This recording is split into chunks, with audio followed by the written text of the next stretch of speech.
চোখ, দৃষ্টি, এটা আল্লাহ তাআলার অনেক বড় নিয়ামত। যার চোখ নাই সে বুঝে এটা কত বড় নিয়ামত। যিনি অন্ধ তাকে জিজ্ঞেস করেন, তার চোখ আছে ঠিক কিন্তু চোখের পাওয়ার নাই, দেখে না, তাকে জিজ্ঞেস করেন চোখের কত বড় দাম, ঠিক না বেঠিক?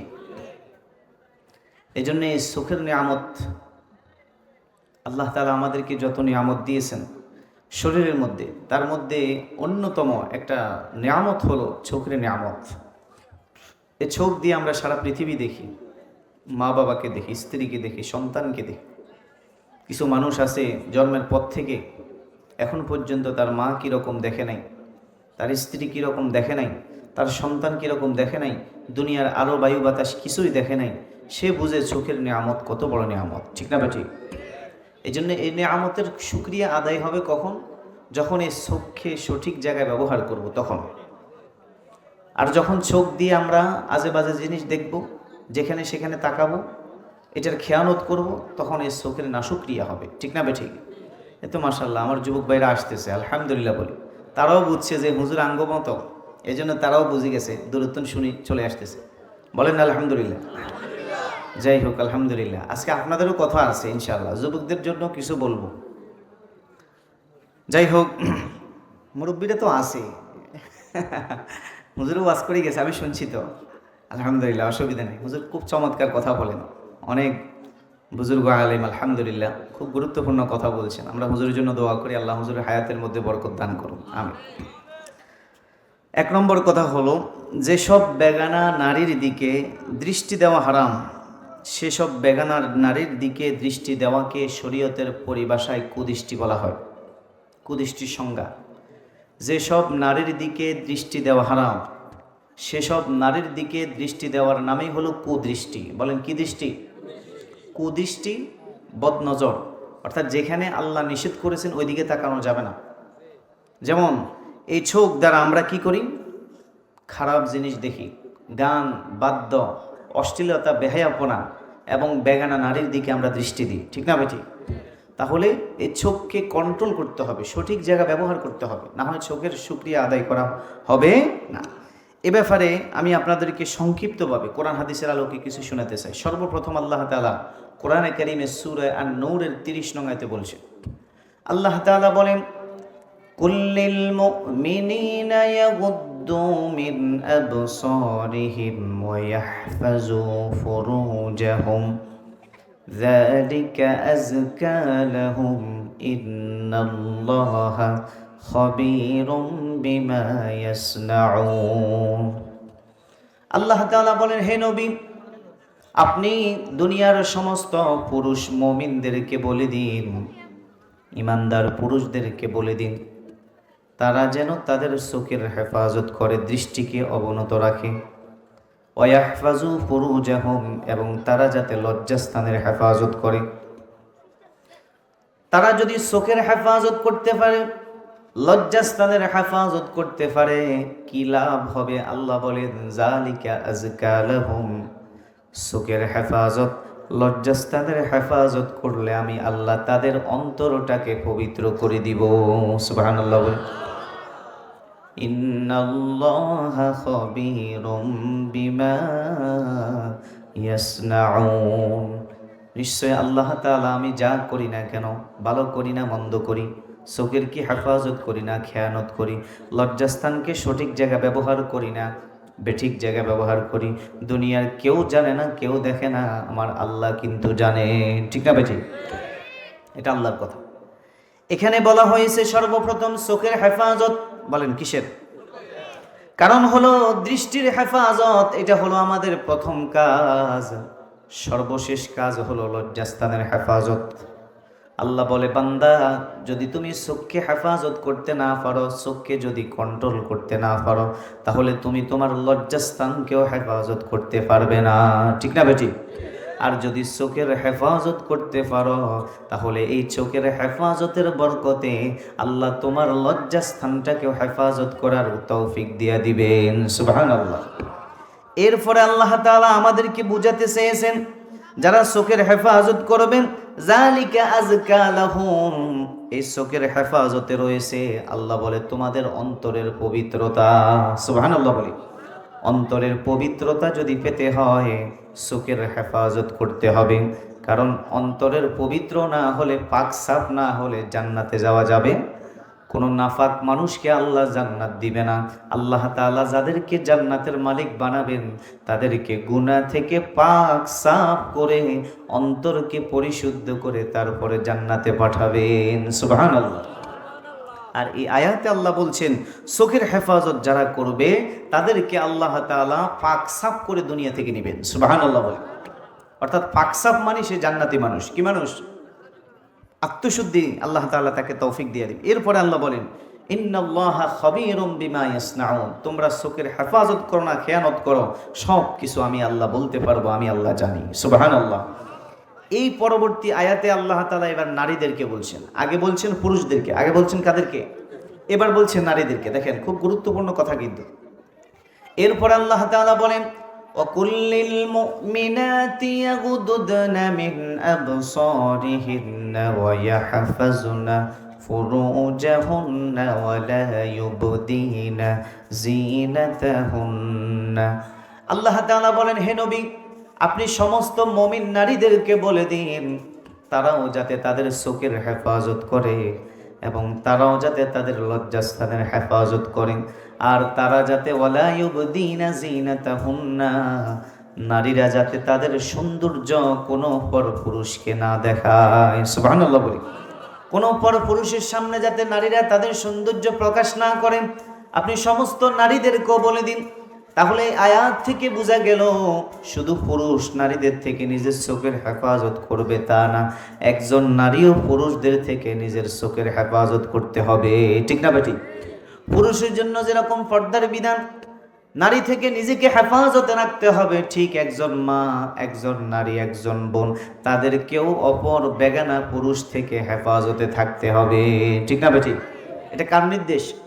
আর যেটাই আল্লাহর নির্দেশ সেটাই দুনিয়ার বিধান অনুযায়ী ফরজ হয়ে যায়। বলেন কি হয়ে যায়? তার মানে চোখের হেফাজত করা, পর্দার হেফাজত করা, এটা আল্লাহর পক্ষ থেকে আমাদের প্রতি একটা ফরজ বিধান। বলেন কি বিধান? যেমন আমরা 5 ওয়াক্ত নামাজ আদায় করি, এই 5 ওয়াক্ত নামাজ আল্লাহ তাআলা 24 ঘন্টার ভিতরে 5টা সময় নির্দিষ্ট করে দিয়েছেন। ঠিক না বেটি? এরপরে বছরে একটি মাস আল্লাহ তাআলা রমজান দিয়েছেন। যাদেরকে আল্লাহ টাকা দিয়েছে, মাল দিয়েছে, সম্পদ দিয়েছে, এদের উপর আল্লাহ হজ যাকাত ফরজ করেছে। তাহলে বোঝা গেল প্রত্যেকটা ইবাদতের একটা সময় আছে, মৌসুম আছে। কিন্তু আমার মুসলমান বাবারা, পর্দা এমন একটা ইবাদত, চোখের হেফাজত এটা এমন একটা ইবাদত, এটার কোনো সময় নাই, 24 ঘন্টার জন্য এটা ফরজ। সুবহানাল্লাহ বলি। 24 ঘন্টার জন্য এটা ফরজ, এটা নির্দিষ্ট কোনো সময়। তার মানে এটার গুরুত্ব দেওয়া আমাদের আরো কম না বেশি হওয়া দরকার? বেশি হওয়া, যেটা 24 ঘন্টা ফরজ। কি বলেন ঠিক না ভাই? ঠিক। তার মানে এটা কোনো ছোটখাটো বিষয় না, অনেক বড় বিষয়, আল্লাহর নির্দেশ। এগুলো কোরআনের আয়াত। এরপরে কোরআনে আরেকটি আয়াত সূরা আলাক, এই সূরা আলাকের 14 নম্বর আয়াতে আল্লাহ আমাদেরকে সতর্ক করেছেন, হে বান্দা শুনেও, আলাম ইয়ালাম বিআন্নাল্লাহা ইয়ারা। আল্লাহ তাআলা বলেন সে কি জানে না আমি আল্লাহ, সে যেই দিকে তাকাক, যাই করুক না কেন, আমি আল্লাহ সব জানি। সুবহানাল্লাহ। আল্লাহ বলে সে যেই দিকে ধাবিত হবে, যেই দিকে যাবে, আমি আল্লাহ কিন্তু তাকে দেখতেছি, আমি আল্লাহ তাকে দেখতেছি, আল্লাহ আমাকে দেখতেছে, আল্লাহ আমার দিকে চেয়ে আছে। এই চিন্তা, এই ভয় যার ভিতরে আছে, সে কখনো চোখের খেয়ানত করতে পারে না, সে কখনো জবানের খেয়ানত করতে পারে না, সে কখনো গুনার দিকে যেতে পারে না। কারণ যেখানেই গুনাহ করব, দুনিয়ার কেউ না দেখুক, আমার আল্লাহ কিন্তু দেখে। ঠিক না বেঠিক? এই চিন্তা তার ভিতরে চলে আসবে। এরপরে আসেন কয়েকটি হাদিস আপনাদেরকে শোনাবো। সর্বপ্রথম রাসূল বলেন, ক্বালা রাসূলুল্লাহ সাল্লাল্লাহু আলাইহি ওয়াসাল্লাম গদ্দু আবসারাকুম। আল্লাহর নবী, বিশ্ব নবী বলেন, আমার উম্মতেরা, তোমরা সকলে তোমাদের চোখের হেফাজত করো, দৃষ্টিকে অবনত রাখো। এরপরে রাসূল বলেন, ওয়াকুফু আইদিয়াকুম, এবং তোমাদের হাতকে অন্য মানুষের প্রতি জুলুম করা থেকে বিরত থাকো। সুবহানাল্লাহ বলি। আমাদের হাত দ্বারা যাতে কোনো মুসলমান ভাই কষ্ট না পায়, আরেকজনের প্রতি যাতে জুলুম না হয়, এই নির্দেশ রাসূল আমাদেরকে দিয়েছেন। খবরদার, তোমার হাত দ্বারা কোনো ভাইয়ের প্রতি জুলুম করা যাবে। এরপরে রাসূল বলেছেন ওয়াহফাজু ফুরুজাকুম, তোমরা তোমাদের লজ্জাস্থানের হেফাজত করো, লজ্জাস্থানকে সঠিক জায়গায় ব্যবহার করো, লজ্জাস্থানের খেয়ানত করা যাবে না। এর পরবর্তীতে মুসলিম শরীফের বর্ণনা আরেকটি হাদিসে রাসূল বলছেন, আল্লাহর নবী বলেন ফাল আইনানি জিনাহুমান নাজ, আমার উম্মতেরা শুনে রাখো, এই যে তোমরা চোখে দেখো, চোখের জেনা হলো অপলক দৃষ্টিতে খারাপ দিকে দৃষ্টি দেওয়া, বেগানা নারীর দিকে তাকানো, এটা হলো চোখের জেনা। গান বাদ্য বেহায়াপনা অশ্লীলতা খারাপ জিনিস দেখা, এটা হলো চোখের জেনা। চোখের জেনা হলো খারাপ জিনিসের দিকে দেখা, যেটা আল্লাহ নিষেধ করেছেন সেই দিকে তাকাইলে চোখের জেনা হয়ে যায়। নাউজুবিল্লাহ বলি, চোখের জেনা আছে, বলেন চোখের কি আছে? এরপরে রাসূল বলেন ওয়াল উযুনানি জিনাহুমাল ইস্তিমা, কানের জেনা হলো তুমি কান দ্বারা এই কথা শুনবে, কোনো যৌন সম্পর্কিত খারাপ কোনো কথা যদি শোনো তাহলে তোমার কানের জেনা হয়ে যাবে। খারাপ ভাষা কোনো কিছু শোনা যাবে না, নারী পুরুষ অবাধে মেলামেশা করা অথবা অবৈধ প্রেম ভালোবাসা। আজকে আমাদের সমাজের মধ্যে খুব কম যুবক যুবতী পাওয়া যাবে যাদের গার্লফ্রেন্ড আর বয়ফ্রেন্ড নাই, ঠিক না বেটি? যে সমস্ত মায়েরা বিয়ের আগে বিয়ে বহির্ভূত অবৈধ প্রেম ভালোবাসায় মত্ত আছেন, আছে না নাই? বর্তমানে মনেও নাই, আপনাদের এলাকাতেই নাই মনে, কি কন? বর্তমান সমাজ এমন অবস্থা যে সমস্ত যুবক যুবতীরা বিয়ের আগে একজন আরেকজনকে ভালোবাস আই লাভ ইউ কয়, আছে না নাই? এই যে ভালোবাসাবাসী অবৈধ প্রেম ভালোবাসা, আপনি যে কান দ্বারা ফোনে কথা বলতেছেন, কান দ্বারা যে শুনতেছেন, প্রত্যেকটা কথার বিনিময়ে আপনার কানের জেনা হইতেছে, ঠিক না বেটি? বিয়ের আগে কোনো সম্পর্ক করা যাবে না, এটা হারাম কবিরা গুনাহ। বলেন কি গুনাহ? বিয়ে বহির্ভূত কোনো সম্পর্ক করার কোনো সুযোগ নাই, খবরদার। এই জবান দ্বারা যে কথা বলতেছেন জবানের গুনাহ হয়ে যাবে। দেখেন হাদিসে রাসূল কি বলে, এরপরে আল্লাহর নবী বলেন অল্লিসানু জিনাহুল কালাম, জবানের জেনা হলো জবান দ্বারা এরকম অবৈধ প্রেম ভালোবাসার কথা বলা, জবান দ্বারা যৌন সম্পর্কিত কথা বলা, এগুলা হলো জবানের জেনা। এরপরে রাসূল বলেন ওয়ালিয়াদু জিনাহাল বাতশু, আর হাতের জেনা হলো স্পর্শ করা, অবৈধ জায়গায় স্পর্শ করা। রাসূল বলেন ওয়ার রাজুলু জিনাহাল খুতা, পায়ের জেনা হলো অবৈধ কাজের দিকে যখন অগ্রসর হবে, হেঁটে হেঁটে যাবে, এটা হলো পায়ের জেনা। এটা হলো কিসের জেনা? নিজের প্রেমিকের সাথে স্কুল কলেজ বাদ দিয়ে পার্কে যায় ঘুরতে, আসে না নাই? পার্কে যায় বসে বসে আড্ডা দেয়, বিভিন্ন জায়গায় বসে বসে সময় কাটায়, রেস্টুরেন্টে যায়, আসে না নাই? বাবা মা টাকা দিয়ে কষ্ট করে পাঠায় কলেজ ভার্সিটিতে, সে যায় রেস্টুরেন্টে প্রেমিকের সাথে আলাপে বসে যায়, আসে না নাই? এই যে হেঁটে হেঁটে গেছেন, এটা পায়ের জেনা, রাসূল বলছেন, এটা আমার কথা না। এরপরে নবী বলেন আল কলবু ইয়াহুই তামান্না, অন্তরের জেনা হলো অন্তরে আপনি যখন কুমন্ত্রণা আনবেন। একটা মহিলাকে দেখে মনে মনে যদি চিন্তা করেন মেয়েটা অনেক সুন্দর, না জানি তার চেহারা কত সুন্দর, না জানি তার শরীরের অবয়ব কত সুন্দর, এই যে অন্তরের কল্পনা জল্পনা করেন একটা পর মহিলাকে দেখে, রাসূল বলেন এটা তোমার অন্তরের জেনা হয়ে যাবে, বলি নাউজুবিল্লাহ। এই হাদিস থেকে কি বুঝলাম? চোখের জেনা হলো দেখা, মুখের জেনা হলো কথা বলা, কানের জেনা হলো শোনা, পায়ের জেনা হলো হেঁটে হেঁটে যাওয়া, অন্তরের জেনা হলো অন্তরে কল্পনা করা। আমার ভাইয়েরা, যে সমস্ত যুবক যুবতীরা অবৈধ প্রেম ভালোবাসায় মত্ত আছে, তাদের এই সকল সবগুলার জেনা আছে না নাই? কথা বলেন, আছে না নাই? খবরদার, জেনার কারণে আপনাকে জাহান্নামের আগুনে জ্বলতে হবে। আমার ভাইয়েরা, অল্প দিনের দুনিয়া, সামান্য এ সময়ে আপনি প্রেম ভালোবাসা না করে একটু ধৈর্য ধারণ করে বিয়ের ব্যবস্থা করেন, নিজে একটু চাকরি বাকরি করে পড়ালেখা করে একটা অবস্থানে যান, পরিবারকে বলেন আমাকে বিয়ে করিয়ে দেন। আর গার্ডিয়ান যারা আছেন সন্তান উপযুক্ত হলে বিয়ে করাই দিবেন। অনেক গার্ডিয়ানের সমস্যা যে একটা বাড়ি করে নাই, বিদেশ যায় নাই, এখনো টাকা পয়সা মানাইতে পারে না, এত তাড়াতাড়ি কিসের বিয়ে, আছে না নাই? খবরদার, এই কথা চিন্তা করার সুযোগ নাই। ছেলে হোক মেয়ে হোক, যখন উপযুক্ত হবে বিয়ে করাই দিবেন, তাদের রিজিকের ব্যবস্থা করে দিবে কে? আর আপনারাও বিয়ের আগে এই সমস্ত সম্পর্ক করবেন না। খবরদার, বিয়ে বহির্ভূত যত সম্পর্ক আছে এগুলা ইসলামে হারাম কবিরা গুনাহ। চোখের জেনা হবে, কানের জেনা হবে, অন্তরের জেনা হবে, পায়ের জেনা হবে। শুধু জেনার গুনাহ ছাড়া আপনার আমলনামার কিছু লেখা হবে না, ঠিক না বেটি? এই হাদিস তার প্রমাণ। আমি কোনো আমার থেকে বানিয়ে বলবো না, সব হাদিস আর রাসূলের কথা থেকে আপনাদেরকে শোনাবো ইনশাআল্লাহ। এগুলো একটি কথা। দেখেন, আরেকটি নসিহত, মুফাসসির ইকরাম বলছেন হযরত দাউদ আলাইহিস সালাম তার ছেলেকে অনেক উপদেশ দিয়েছেন, তার মধ্যে একটা উপদেশ দিয়েছেন, বলছেন হে আমার ছেলে, তোমার পিছনে পিছনে যদি তোমাকে অজগর তাড়ায়, অজগর সাপ, অথবা তোমাকে একটা বাঘ যদি ধাওয়া করে, জঙ্গলের একটা বাঘ যদি তোমাকে ধাওয়া করে, অথবা অজগর একটা সাপ যদি তোমাকে ধাওয়া করে, তাও আমি এত চিন্তা করব না। বেশির থেকে বেশি হলে এ অজগর সাপটা তোমাকে দংশন করে খেয়ে ফেলবে, বেশির থেকে বেশি হলে বাঘটা তোমাকে গিলে ফেলবে, তুমি মারা যাবে, ঠিক না বেঠিক? কিন্তু আমার ছেলে শুনে রাখো, কোনো নারী যাতে তোমার পিছনে ছুটতে না পারে, কোনো অবৈধ নারী, বেগানা নারী যাতে তোমার পিছনে ছুটতে না পারে। কারণ কোনো বেগানা নারীর সাথে যদি তোমার কুকর্ম হয়ে যায়, কূটনৈতিক সম্পর্ক যদি হয়ে যায়, তোমার সাথে নারীর সাথে যদি পরকীয়া আসক্ত হয়ে যাও, ওই নারী তোমাকে মৃত্যু ঘটাবে না, তোমাকে সোজা জাহান্নামে পাঠায় দিবে। নাউজুবিল্লাহ বল। একটা নারী আপনাকে জান্নাতও নিতে পারে, আবার জাহান্নামও নিতে পারে, ঠিক না বেঠিক? এই জন্য বুখারী শরীফের রওয়ায়াত, রাসূল বলেন আদ-দুনিয়া কুল্লুহা মাতা', নবী বলেন দুনিয়ার সব কিছুই হলো ভোগ সামগ্রী। অখায়রু মাতা'উদ দুনিয়া আল মারআতুস সালিহা, আর এই দুনিয়ার ভোগ সামগ্রীর ভিতরে সর্বোত্তম যে ভোগ সামগ্রী সেটা হলো একজন নেককার স্ত্রী। সুবহানাল্লাহ। যার ঘরে নেককার স্ত্রী আছে, যার ঘরে অনুগতশীল স্ত্রী আছে, তার ঘরটা জান্নাতি পরিবেশ হয়ে আছে। সুবহানাল্লাহ। আর যার ঘরে বদকার স্ত্রী স্বামীর কথা মতো চলে না, উল্টা পাল্টা চলে, তার ঘরটা এখনই আপনি খবর নিয়ে দেখেন জাহান্নামে রূপায়িত হয়ে আছে, ঠিক না বেঠিক? অশান্তি আর অশান্তি। এই জন্য আমার ভাইয়েরা, অবশ্যই আমরা এগুলার প্রতি খেয়াল রাখবো।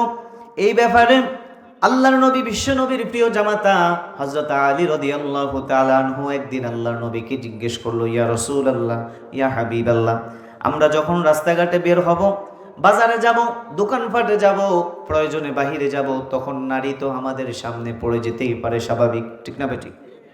বাহির হলে, বাজারে গেলে, রাস্তাঘাটে গেলে নারী আছে না নাই? ওগো নবীজি, নারী যদি সামনে পড়ে যায় তাহলে আমরা কি করব?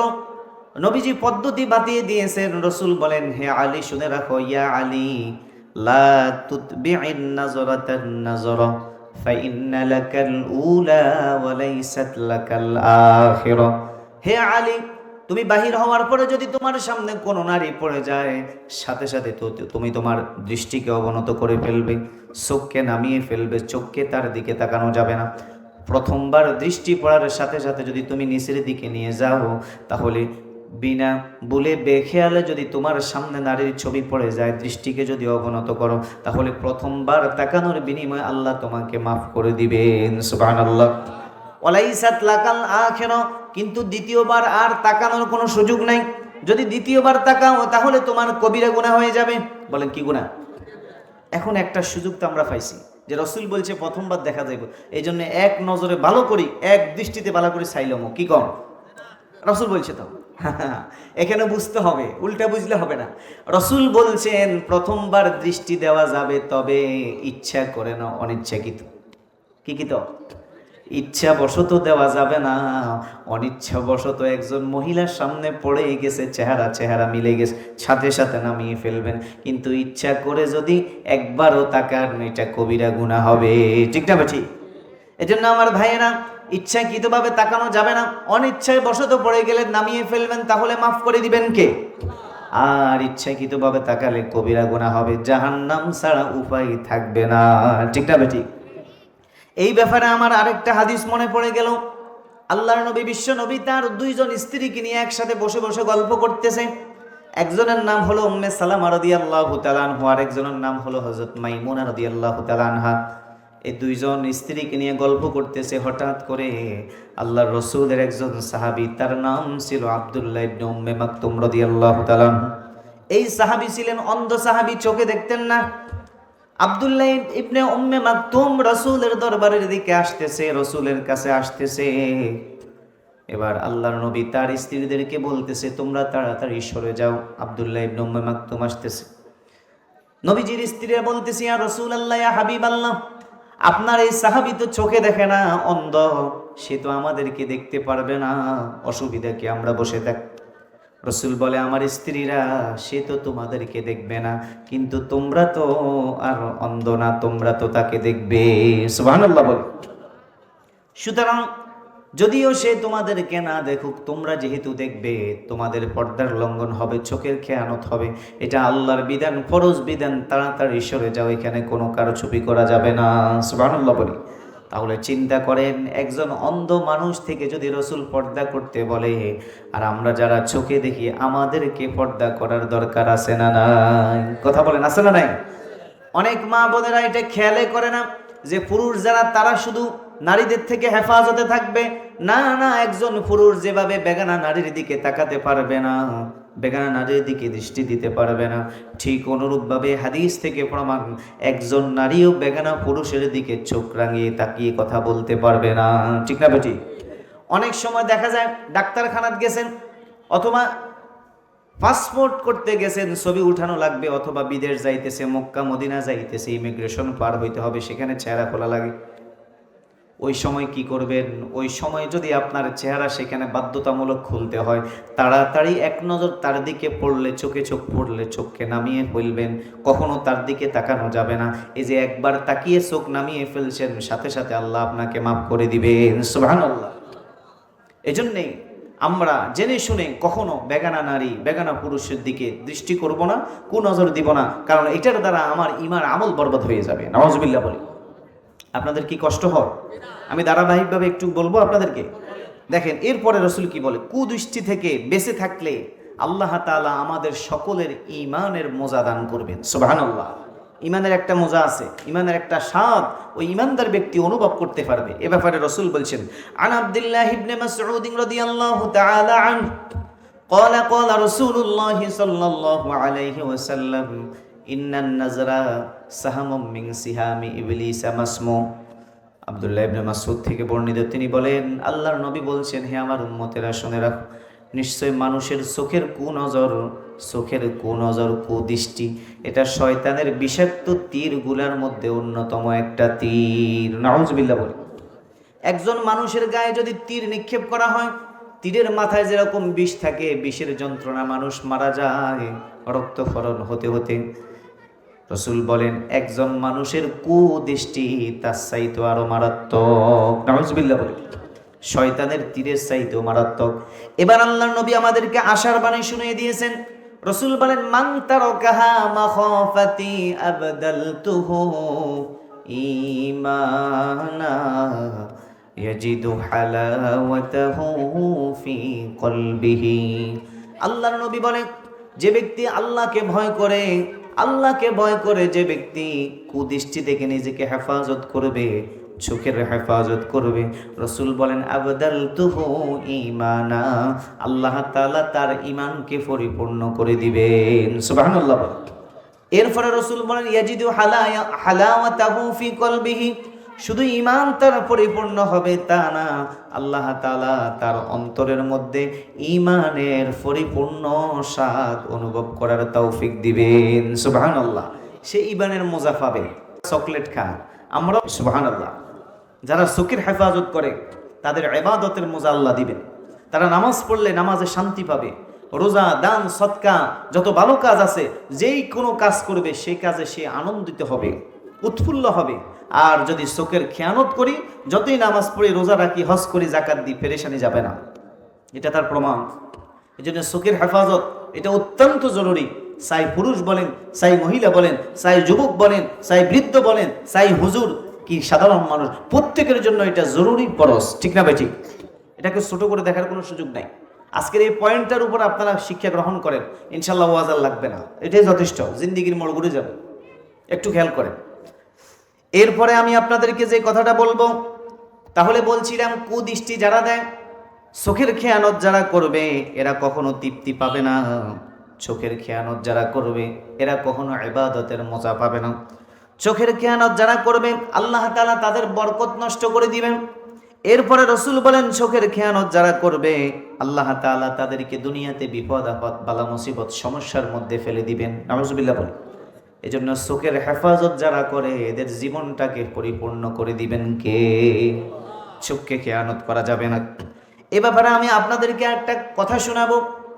বিখ্যাত ইমাম শাফিঈ রহমাতুল্লাহ আলাইহি, তিনি বলছেন, ওনার একজন ওস্তাদ ছিলেন ইমাম ওয়াকিঈ রহমাতুল্লাহ আলাইহি। তিনি হযরত ইমাম ওয়াকির কাছে গিয়ে বলতেছে, হুজুর আমার স্মরণ শক্তি চলে যায়, কোনো কিছু পড়লে মনে হয় যেন ভুলে যাই, আমার যাতে স্মরণ শক্তি বৃদ্ধি পায় এর জন্য আমাকে কিছু আমলের কথা বলে দিন। ইমাম ওয়াকি হযরত ইমাম শাফিঈকে নসিহত করলেন। ইমাম শাফিঈ কোনো সাধারণ মানুষ না। সারা পৃথিবীর মধ্যে 4 জন মানুষকে আমরা ফলো করি, কোরআন হাদিস অনুযায়ী চলার চেষ্টা করি। একজন হলো ইমাম আজম আবু হানিফা রহমাতুল্লাহ আলাইহ, 2 নম্বরে হলো ইমাম শাফিঈ রহমাতুল্লাহ আলাইহ, 3 নম্বর হলো ইমাম আহমদ ইবনে হাম্বল রহমাতুল্লাহ আলাইহ, ইমাম মালিক রহমাতুল্লাহ আলাইহ। এই 4 জনকে ফলো করে চলি। ওই ইমাম শাফিঈ তার ওস্তাদকে জিজ্ঞেস করতেছে, হুজুর আমাকে যদি স্মরণ শক্তি বৃদ্ধি করতে হয় তাহলে কি আমল করতে হবে? তিনি জবাব দিলেন, শাকাউতু ইলা ওয়াকিঈ সুআ হিফজি فأوصاني إلى ترك المعاصي فإن العلم نور من إلهي ونور الله لا يعطى لعاصي জোরে বলি সুবহানাল্লাহ। ইমাম ওয়াকি রাহমাতুল্লাহ আলাইহি ইমাম শাফিঈকে বলতেছে, বাবা শুনে রাখো, শাকাউতু ইলা ওয়াকিঈ সুআ হিফজি, তুমি যদি তোমার স্মরণ শক্তিকে ধরে রাখতে হয় তাহলে একটা কাজ করা লাগবে, ফাউসানি ইলা তারকিল মাআসি, আমি তোমাকে নসিহত করতেছি তুমি সমস্ত গুনাহ ছেড়ে দাও। সুবহানাল্লাহ বলি। গুনাহ যত ছেড়ে দিবে স্মরণ শক্তি বৃদ্ধি করে দিবেন কে? কারণ ফাইন্নাল ইলমা নূরুম মিন ইলাহি, কারণ দ্বীনি ইলম, দ্বীনের জ্ঞান এটা আল্লাহর পক্ষ থেকে আসে। এরপরে তিনি বলেন, ও নূরুল্লাহি লা ইউতা লিআসি, আরে আল্লাহর নূর জ্ঞান আল্লাহ কোনো গুনাহগারকে দান করে না। এজন্য দেখবেন অনেক হাফেজ হওয়ার কিছুদিন পরে কোরআন ভুলে যায়, আছে না নাই? এটার সবচেয়ে বড় যে কারণ, আপনারা খবর নিয়ে দেখবেন সে চোখের খেয়ানত করে, বেফরদায় চলে, উল্টাপাল্টা পরিবেশে গিয়ে ঈমান আমলকে বরবাদ করে ফেলে, যার কারণে কয়দিন পরে কোরআনে কারীম ভুলে যায়। ঠিক না বেঠিক? গত পরশু আমার মাহফিল ছিল গাজীপুরে। তা আমি যাওয়ার সময় গাড়িতে আমার পাশে এক ভদ্রলোক বসছে, উনি ফ্রান্সে যাইতেছে, হয়তো মিডিয়া আছে উনি শুনে ফেলবেন, বাস্তব কথা আমি বলতেছি, সারা বিশ্বে কথাগুলো যাবে, শুধু আপনারা শুনতেছেন তা না, এটার মাধ্যমে সারা বিশ্বে কি কথাগুলো চলে যাবে। তিনি আমাকে বলতেছে, হুজুর আমি মাদ্রাসার ছাত্র। আমি বলছি কোন পর্যন্ত? হুজুর কাফিয়া জামাত পর্যন্ত রশিদিয়া মাদ্রাসা পড়ছে। কত বড় মাদ্রাসা, বাংলাদেশের শ্রেষ্ঠ মাদ্রাসার মধ্যে একটা মাদ্রাসা। উনি হাফেজে কোরআন, 4 বছর তারাবি পড়াইছে। এখন ওনার লেবাস দেখলে বোঝা যায় একটা গাজরিটির মতো দেখা যায়। তা আমি বললাম, আপনার এই অবস্থা কেন? কয়েকটা অসুস্থ হয়েছে, বাড়িতে গেছি, দীর্ঘদিন ছিলাম, তখন আর যাওয়া হয় না, নষ্ট হয়ে গেছে। নষ্ট বলতে অর্থাৎ কোরআন হাদিস থেকে দূরে সরে গেছে, এখন আর তারাবি পড়াইতে পারে না। এখন তার চেহারা দেখলে বোঝা যায় সে সিগারেট খায়, তার চেহারা দেখলে বোঝা যায় সে নামাজে পড়ে না, এরকম অবস্থা হয়ে গেছে। এটা কেন হয়েছে? ওই যে চোখের খেয়ানত করছে, উল্টাপাল্টা চলছে, পরিবেশে সঙ্গ দোষে নষ্ট হয়ে গেছে, নিজে ইসলাম থেকে, কোরআন থেকে, আল্লাহ এবং তার রসুল থেকে দূরে সরে গেছে। এই জন্য আল্লাহর নিয়ামত আল্লাহ তার থেকে ছিনাই নিচ্ছে, নাউজুবিল্লাহ বলি। এই জন্য আমার ভাইয়েরা, চোখের হেফাজত করতে হবে। যারা মাদ্রাসা পড়ালেখা করেন, যারা হাফেজে কোরআন আছে, খবরদার, এটাকে দূরে রাখতে হলে চোখের হেফাজত করতে হবে, তাকওয়া ভিত্তিক জীবন যাপন করতে হবে, না হয় আল্লাহর কালাম, আল্লাহর নূর আল্লাহ ছিনায় নিবেন। ঠিক না বেটি? আল্লাহ আমাকে সহ আমাদের সবাইকে এটার কদর করার তৌফিক দেন, জোরে বলি আমিন। এবার আসেন আমি আপনাদেরকে আরেকটি কথা বলবো। রাসূল আমাদেরকে আরো বলছেন, লাআনাল্লাহুন নাযির ওয়াল মানজুরা ইলাইহি, যারা চোখের খেয়ানত করে, দৃষ্টির হেফাজত করে না, তাদের প্রতি আল্লাহর লানত, নাউজুবিল্লাহ বলি। আল্লাহ তাদেরকে অভিশাপ দেন। যারা কুদৃষ্টি দেয়, চাই পুরুষ হোক চাই মহিলা হোক, যারা কুদৃষ্টি একজন আরেকজনের দিকে দিবে, চোখের খেয়ানত করবে, রাসূল বলেন তাদের প্রতি সরাসরি আল্লাহ লানত দেন, নাউজুবিল্লাহ বলি। এরপরে আসেন, কুদৃষ্টি যারা দেয়, চোখের খেয়ানত যারা করেন, তারা মহা বিপদ ডেকে আনে। কুদৃষ্টির কারণে তাদের দেহের মধ্যে দুর্গন্ধ ছড়ায়। কুদৃষ্টির মাধ্যমে শেষ পর্যন্ত এমন হয় আল্লাহ তাআলা তাকে বেঈমান করে দুনিয়া থেকে নেয়, নাউজুবিল্লাহ বলি। তার কুদৃষ্টি দিতে দিতে তার ছাওয়া পাওয়া মৌতের আগ পর্যন্ত বেগানা নারীর প্রতি আকর্ষণ থেকে যায়, শেষ পর্যন্ত সে ঈমান হারা হয়ে কবরে যায়, নাউজুবিল্লাহ বলি। এই ব্যাপারে আমি আপনাদেরকে সংক্ষিপ্তভাবে আরো একটু কথা বলতে চাই। কোরআনে কারিমে আল্লাহ তাআলা বলছেন ইয়ালামু খাইনাতাল আ'য়ুনি ওয়া মা তুখফিস সুদূর। আল্লাহ তাআলা বলেন চোখের খেয়ানত যদি তোমরা করো এবং পাশাপাশি তোমাদের অন্তরের ভিতরে কি কি কল্পনা করো, জল্পনা করো, খারাপ চিন্তা না ভালো চিন্তা করো, আমি আল্লাহ সেটাও জানি। সুবহানাল্লাহ বলে। চোখের খেয়ানত যদি আর চোখে কোনো দিকে তাকাই, আর চোখে যদি দৃষ্টি দিই, উকি মারে যদি অন্যকে দেখি, পর মহিলা দেখি, কেউ দেখবে না, দেখবে কে? আল্লাহ কিন্তু দেখতেছে, আল্লাহ আমার দিকে চেয়ে আছে। এই চিন্তা যার ভিতরে আছে সে কখনো চোখের খেয়ানত করতে পারবে না। ঠিক না বেঠিক? এরপরে আসেন কুদৃষ্টির কারণে চেহারার নূর চলে যায়। নাউজুবিল্লাহ বলি। যারা কুদৃষ্টি দেন, চোখের হেফাজত যারা করবে না, তাদের চেহারার নূর আল্লাহ ছিনায় নেবেন। সে যেই হোক না কেন তার চেহারার নূর চলে যাবে, চেহারার লাবণ্যতা চলে যাবে।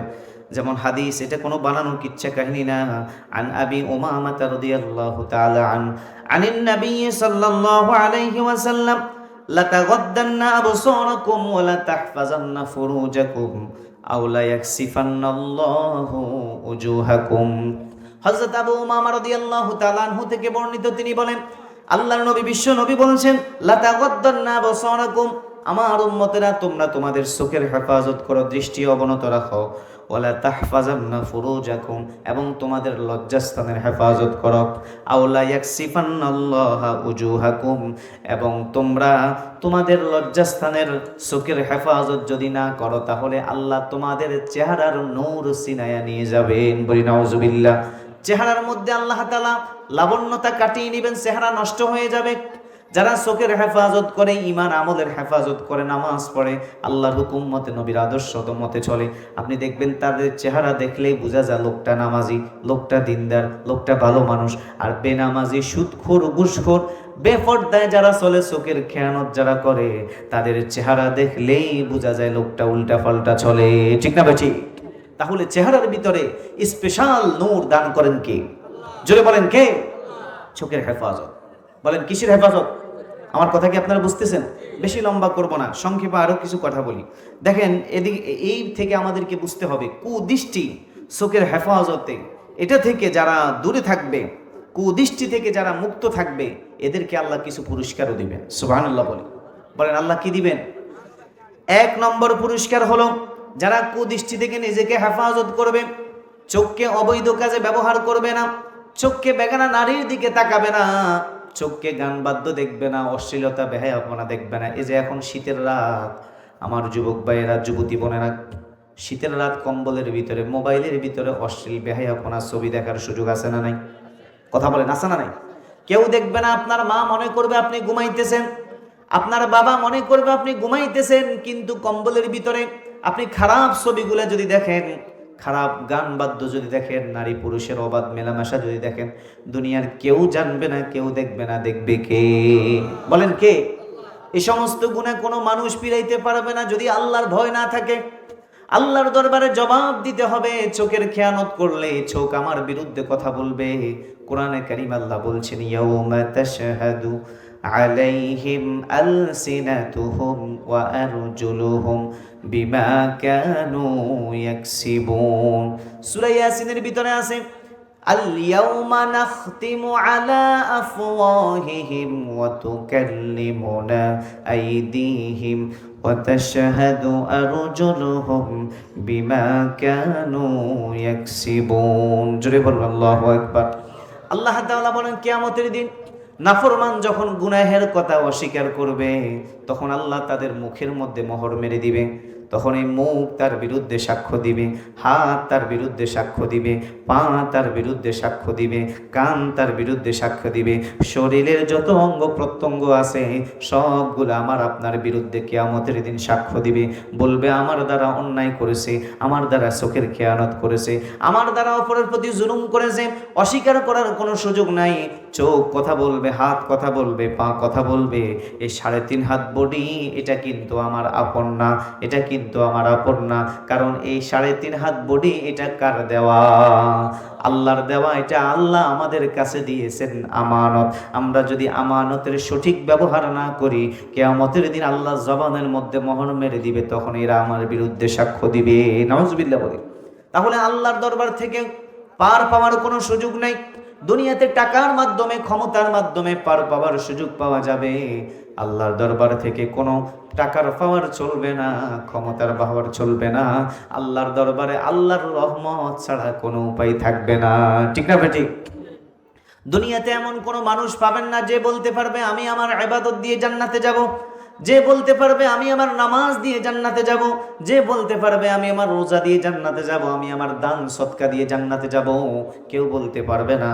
একমাত্র আল্লাহ যদি দয়া না করে আমরা কেউ আল্লাহর দরবারে টিকবো না। ঠিক না ঠিক? দয়া করো গো দয়াল মোরা গুনাহগার, বলেন না, দয়া করো গো দয়াল মোরা গুনাহগার, তোমারই দয়া ছাড়া কেমনে হব পার, তোমারই দয়া ছাড়া কেমনে হব পার। সূরজ দিলে দিবসে আলো ছড়াইতে, তারকা দিলে নিশিতে পথ চিনিতে, সূরজ দিলে দিবসে আলো ছড়াইতে, তারকা দিলে নিশিতে পথ চিনিতে, চক্ষু দিলে রজনীতে, চক্ষু দিলে রজনীতে দূর করতে আন্ধার, তোমারই দয়া ছাড়া কেমনে হব পার, তোমারই দয়া ছাড়া।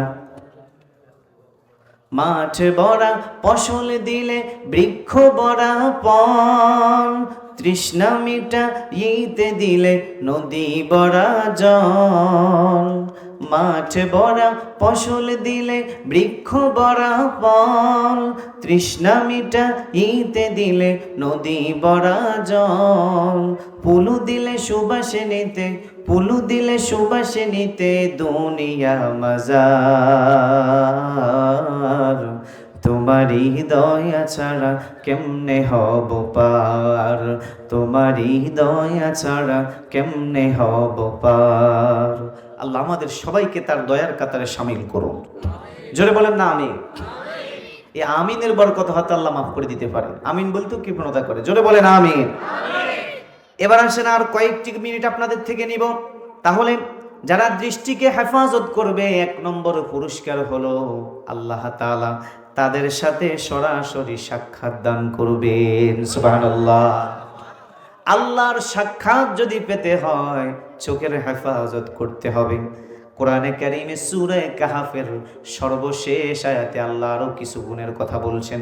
আল্লাহ তাআলা বলেন, ফামান কানা ইয়ারজু লিকা রাব্বিহি ফালইআমাল আমালান সালিহান ওয়া লা ইউশরিক বিইবাদাতি রাব্বিহি আহাদা। জোরে বলুন আল্লাহু আকবার। আল্লাহ তাআলা বলেন, ফামান কানা ইয়ারজু লিকা রাব্বিহি, যে ব্যক্তি তার রবের সাক্ষাৎ কামনা করতে চায়, যে ব্যক্তি তার রবের সাক্ষাৎ চায়, তার জন্য 2টা কাজ করা লাগবে। বলেন কয়টা? 1 নম্বর হলো ফালইআমাল আমালান সলিহা, তাকে বেশি বেশি নেক আমল করতে হবে। নেক আমল মানে ভালো কাজ, নামাজ, রোজা, হজ, যাকাত, দান, সদকা, ফরদা, পশিদা, হালাল, গেজা, সুন্নত তরিকা, যত ভালো কাজ আছে সবগুলাই হলো নেক আমল। 1 নম্বর। 2 নম্বর হলো লা ইউশরিক বিইবাদাতি রাব্বিহি আহাদা, ইবাদতের ক্ষেত্রে আল্লাহর সাথে কাউকে শরীক করা যাবে না। ঠিক না বেঠিক? শিরিক মুক্ত ইবাদত, বেদআত মুক্ত আমল। বলেন শিরিক মুক্ত ইবাদত, বেদআত মুক্ত আমল যদি আমরা করতে পারি, আল্লাহ সরাসরি বলছেন তাদের সাথে আমি আল্লাহ সাক্ষাৎ দিব। সুবহানাল্লাহ। আর রাসূল বলছেন যারা চোখের হেফাজত করবে আল্লাহ স্বয়ং জান্নাতে তাদের সাথে দিদার দান করবে। সুবহানাল্লাহ। দুনিয়াতে আল্লাহকে দেখা যাবে না। আজকে আমরা রাতের বেলায় পূর্ণিমার চাঁদ যেভাবে আকাশে সকলে দেখি, লাইলাতুল বদর, পূর্ণিমার চাঁদ যখন পরিপূর্ণ হয়ে যায় তখন সারা পৃথিবীর মানুষ যেভাবে চাঁদকে দেখতে কোনো অসুবিধা হয় না, জান্নাতের মধ্যে ঈমানদার ব্যক্তিরা তার রবকে দেখতে এভাবে কোনো অসুবিধা হবে না। সুবহানাল্লাহ বলি। তাহলে রবের সাক্ষাৎ যদি পেতে হয় চোখের হেফাজত করতে হবে। বলেন কিসের? এটা হলো সবচেয়ে বড় পুরস্কার। 2 নম্বর আরেকটা পুরস্কার হলো আল্লাহ তাআলা এমন চোখওয়ালা মানুষদেরকে যারা চোখের হেফাজত দুনিয়াতে করবে, ওই চক্ষুওয়ালা মানুষ কিয়ামতের দিন তাদের আর কান্নাকাটি করা লাগবে না। সুবহানাল্লাহ বলি। কিয়ামতের দিন কেন কান্নাকাটি করবে? কারণ কিয়ামতের দিন মাথার উপরে সূর্য চলে আসবে। এই সূর্যটা পৃথিবী থেকে 13 লক্ষ গুণ বড়। বিজ্ঞানীদের মতে সূর্য আমাদের থেকে 9,30,00,000 মাইল দূরে অবস্থান করে। এই বিশাল সূর্যটা আমাদেরকে যে তাপ দিতেছে তাও উল্টা ফিট। কিয়ামতের দিন হাসরের ময়দানে নাফরমানের একবারের মাথার নিকটে এসে তার আসল রূপটা ধারণ করবে। সূর্যের তাপের কারণে জমিনটা তামা হয়ে যাবে, মানুষের শরীর থেকে ঘাম বের হতে থাকবে, কারো হাঁটু পর্যন্ত হবে, কারো মাজা পর্যন্ত, কারো বুক পর্যন্ত। যার গুনাহ যত বেশি হবে তার শাস্তি তত বেশি হবে। এই সূর্যের তাপের কারণে জমিন তামা হয়ে যাবে, মানুষ পেরেশান হয়ে যাবে, পাগল হয়ে যাবে। জাহান্নামের গর্জন তার কানে আওয়াজ আসতে থাকবে, মনে হয় যেন জাহান্নাম তাকে গিলে ফেলবে। এই কঠিন পরিস্থিতির সময় ওই ব্যক্তিকে আল্লাহ তাআলা সম্মানের সাথে রাখবেন। ওই ব্যক্তি কিয়ামতের দিন কান্নাকাটি করবে না যারা চোখের হেফাজত করবে। সুবহানাল্লাহ। এই ব্যাপারে এই হাদিসটি বলতেছি আত-তারগীব আত-তারহিবের বর্ণনায় হাদিসটি এসেছে। عن أبي هريرة رضي الله تعالى عنه قال قال رسول الله صلى الله عليه وسلم হযরত আবু হুরায়রা রাদিয়াল্লাহু তাআলা আনহু থেকে বর্ণিত, তিনি বলেন আল্লাহর নবী বিশ্ব নবী বলছেন কুল্লা আইনিন বাকিয়া, কিয়ামতের দিন সকল মানুষের চোখ দিয়ে পানি প্রবাহিত হবে, তবে ইল্লা আইনুন গদ্দাত মিন মাহারিমিল্লাহ, ওই ব্যক্তির চোখ দিয়ে পানি প্রবাহিত হবে না, পানি বের হবে না যে ব্যক্তি দুনিয়াতে আল্লাহর হারাম জিনিস দেখা থেকে নিজের চোখকে হেফাজত করেছে। সুবহানাল্লাহ বলি। হারাম জিনিস দেখা থেকে নিজের চোখকে যারা হেফাজত করবেন, বেগানা নারী থেকে, গান বাদ্য থেকে, অশ্লীলতা বেহায়াপনা থেকে যারা নিজের চোখকে হেফাজত করবে, রাসূল বলেন কিয়ামতের দিন তারা কান্নাকাটি করা লাগবে না। সুবহানাল্লাহ বলেন।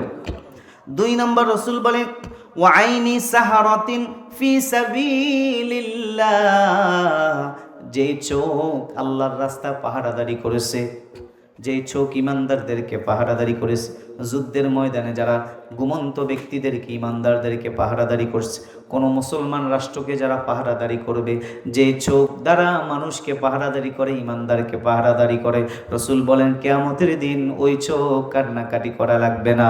সুবহানাল্লাহ বলি। 3 নম্বর রাসূল বলেন ওয়া আইনুন খারাজা মিনহা মিসলু রাসিজ জুবা মিন খাশিয়াতিল্লাহ,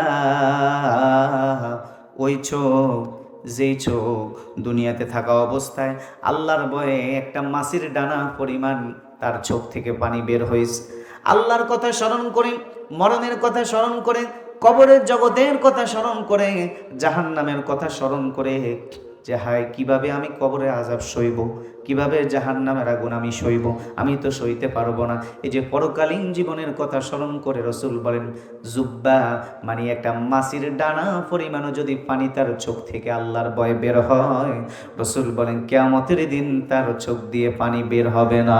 সুবহানাল্লাহ। অর্থাৎ মাম্বাকা মিন খাশিয়াতিল্লাহ হারামাল্লাহু আলাইহিন নার, যে চোখ আল্লাহর ভয়ে কান্নাকাটি করে, নবী বলেন তার জন্য আল্লাহ জাহান্নামের আগুনকে হারাম করে দেন। সুবহানাল্লাহ।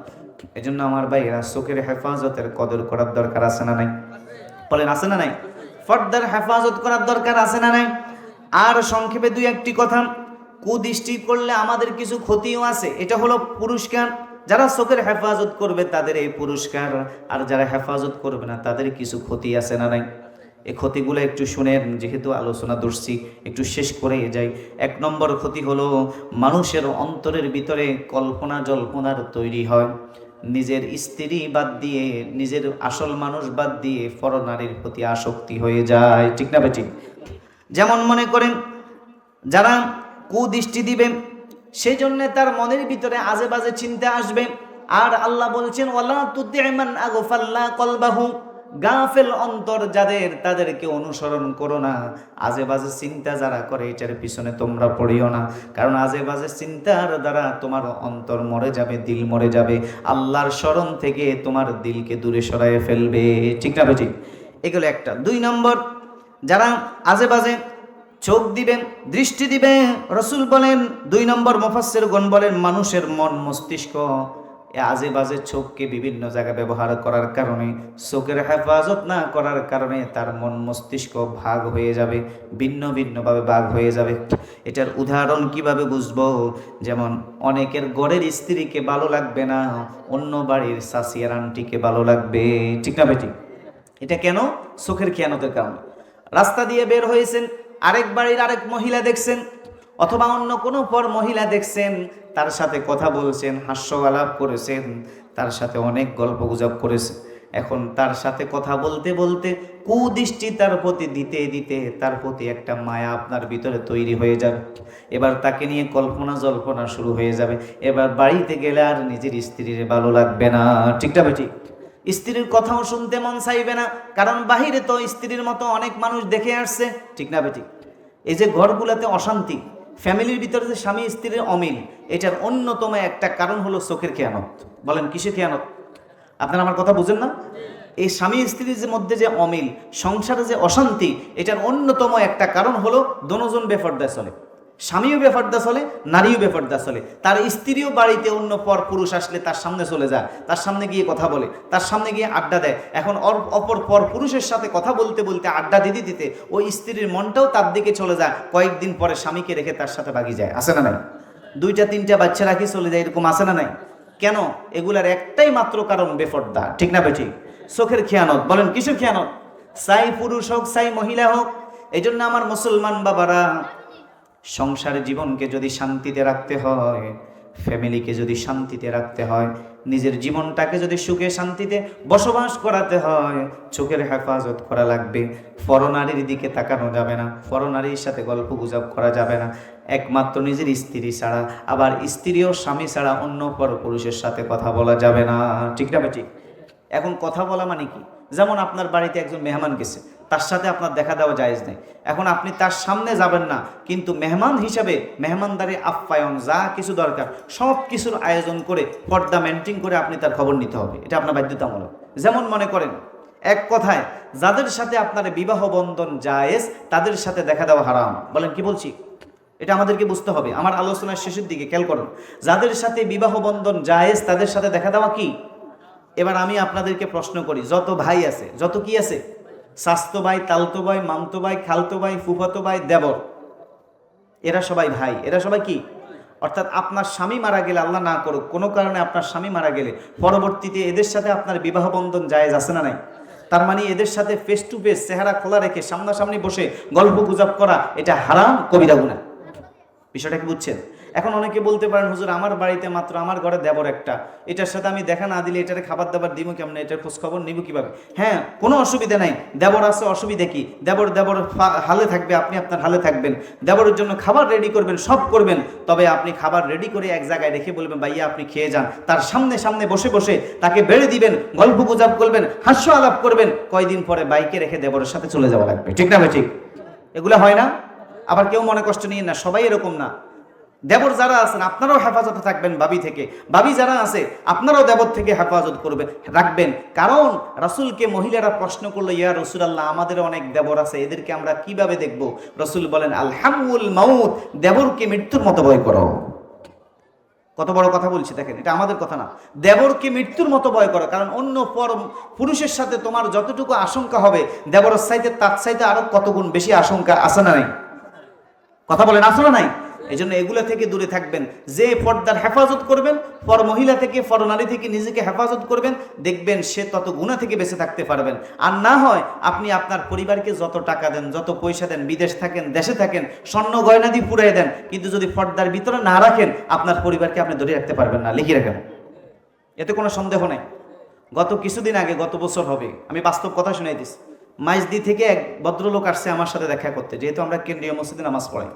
ওই লোক এসে আমাকে সরাসরি বলতেছে, ভাই বাস্তব কথা শুনাইতেছে, যে হুজুর আমি সুইসাইড করব, এখন আপনার কাছে আসছি একটু জিজ্ঞাসা করার লাগে। নাউজুবিল্লাহ বলি, সুইসাইড বুঝছেন মুরব্বীরা, ইংলিশে বলে আরে সুইসাইড, বাংলাতে অর্থ হলো কি? আত্মহত্যা। কি করবে?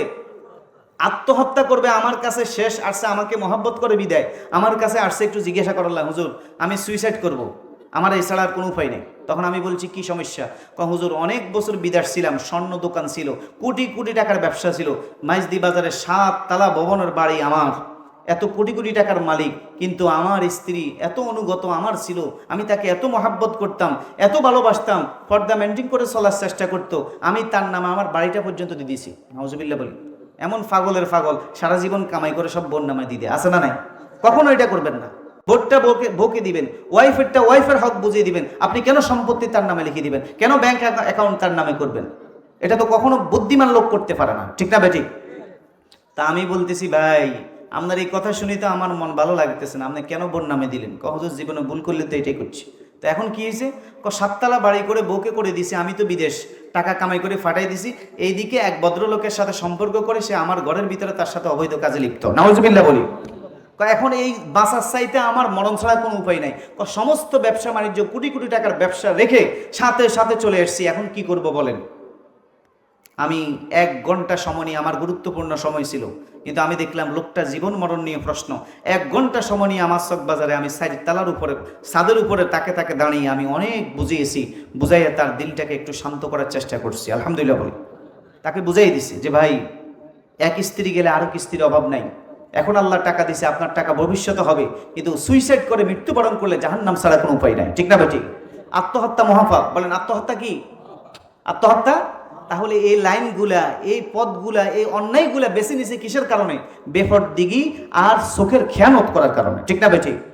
আপনার ওয়াইফ, আপনার স্ত্রী, সে যদি চোখের হেফাজত করে, এখন দেখেন আপনার স্ত্রীকে যদি কেউ বলে দেখতে খুব সুন্দর মাশাআল্লাহ, এলাকা বাসা বা বিভিন্ন কথা বলে, টিটকারি করে, একজন বুঝমান স্বামী কখনো স্থির থাকতে পারবে না, যে আপনার স্ত্রী নিয়ে কথা বলবে তাকে সাহায্য করার চেষ্টা করবে, ঠিক না বেঠিক?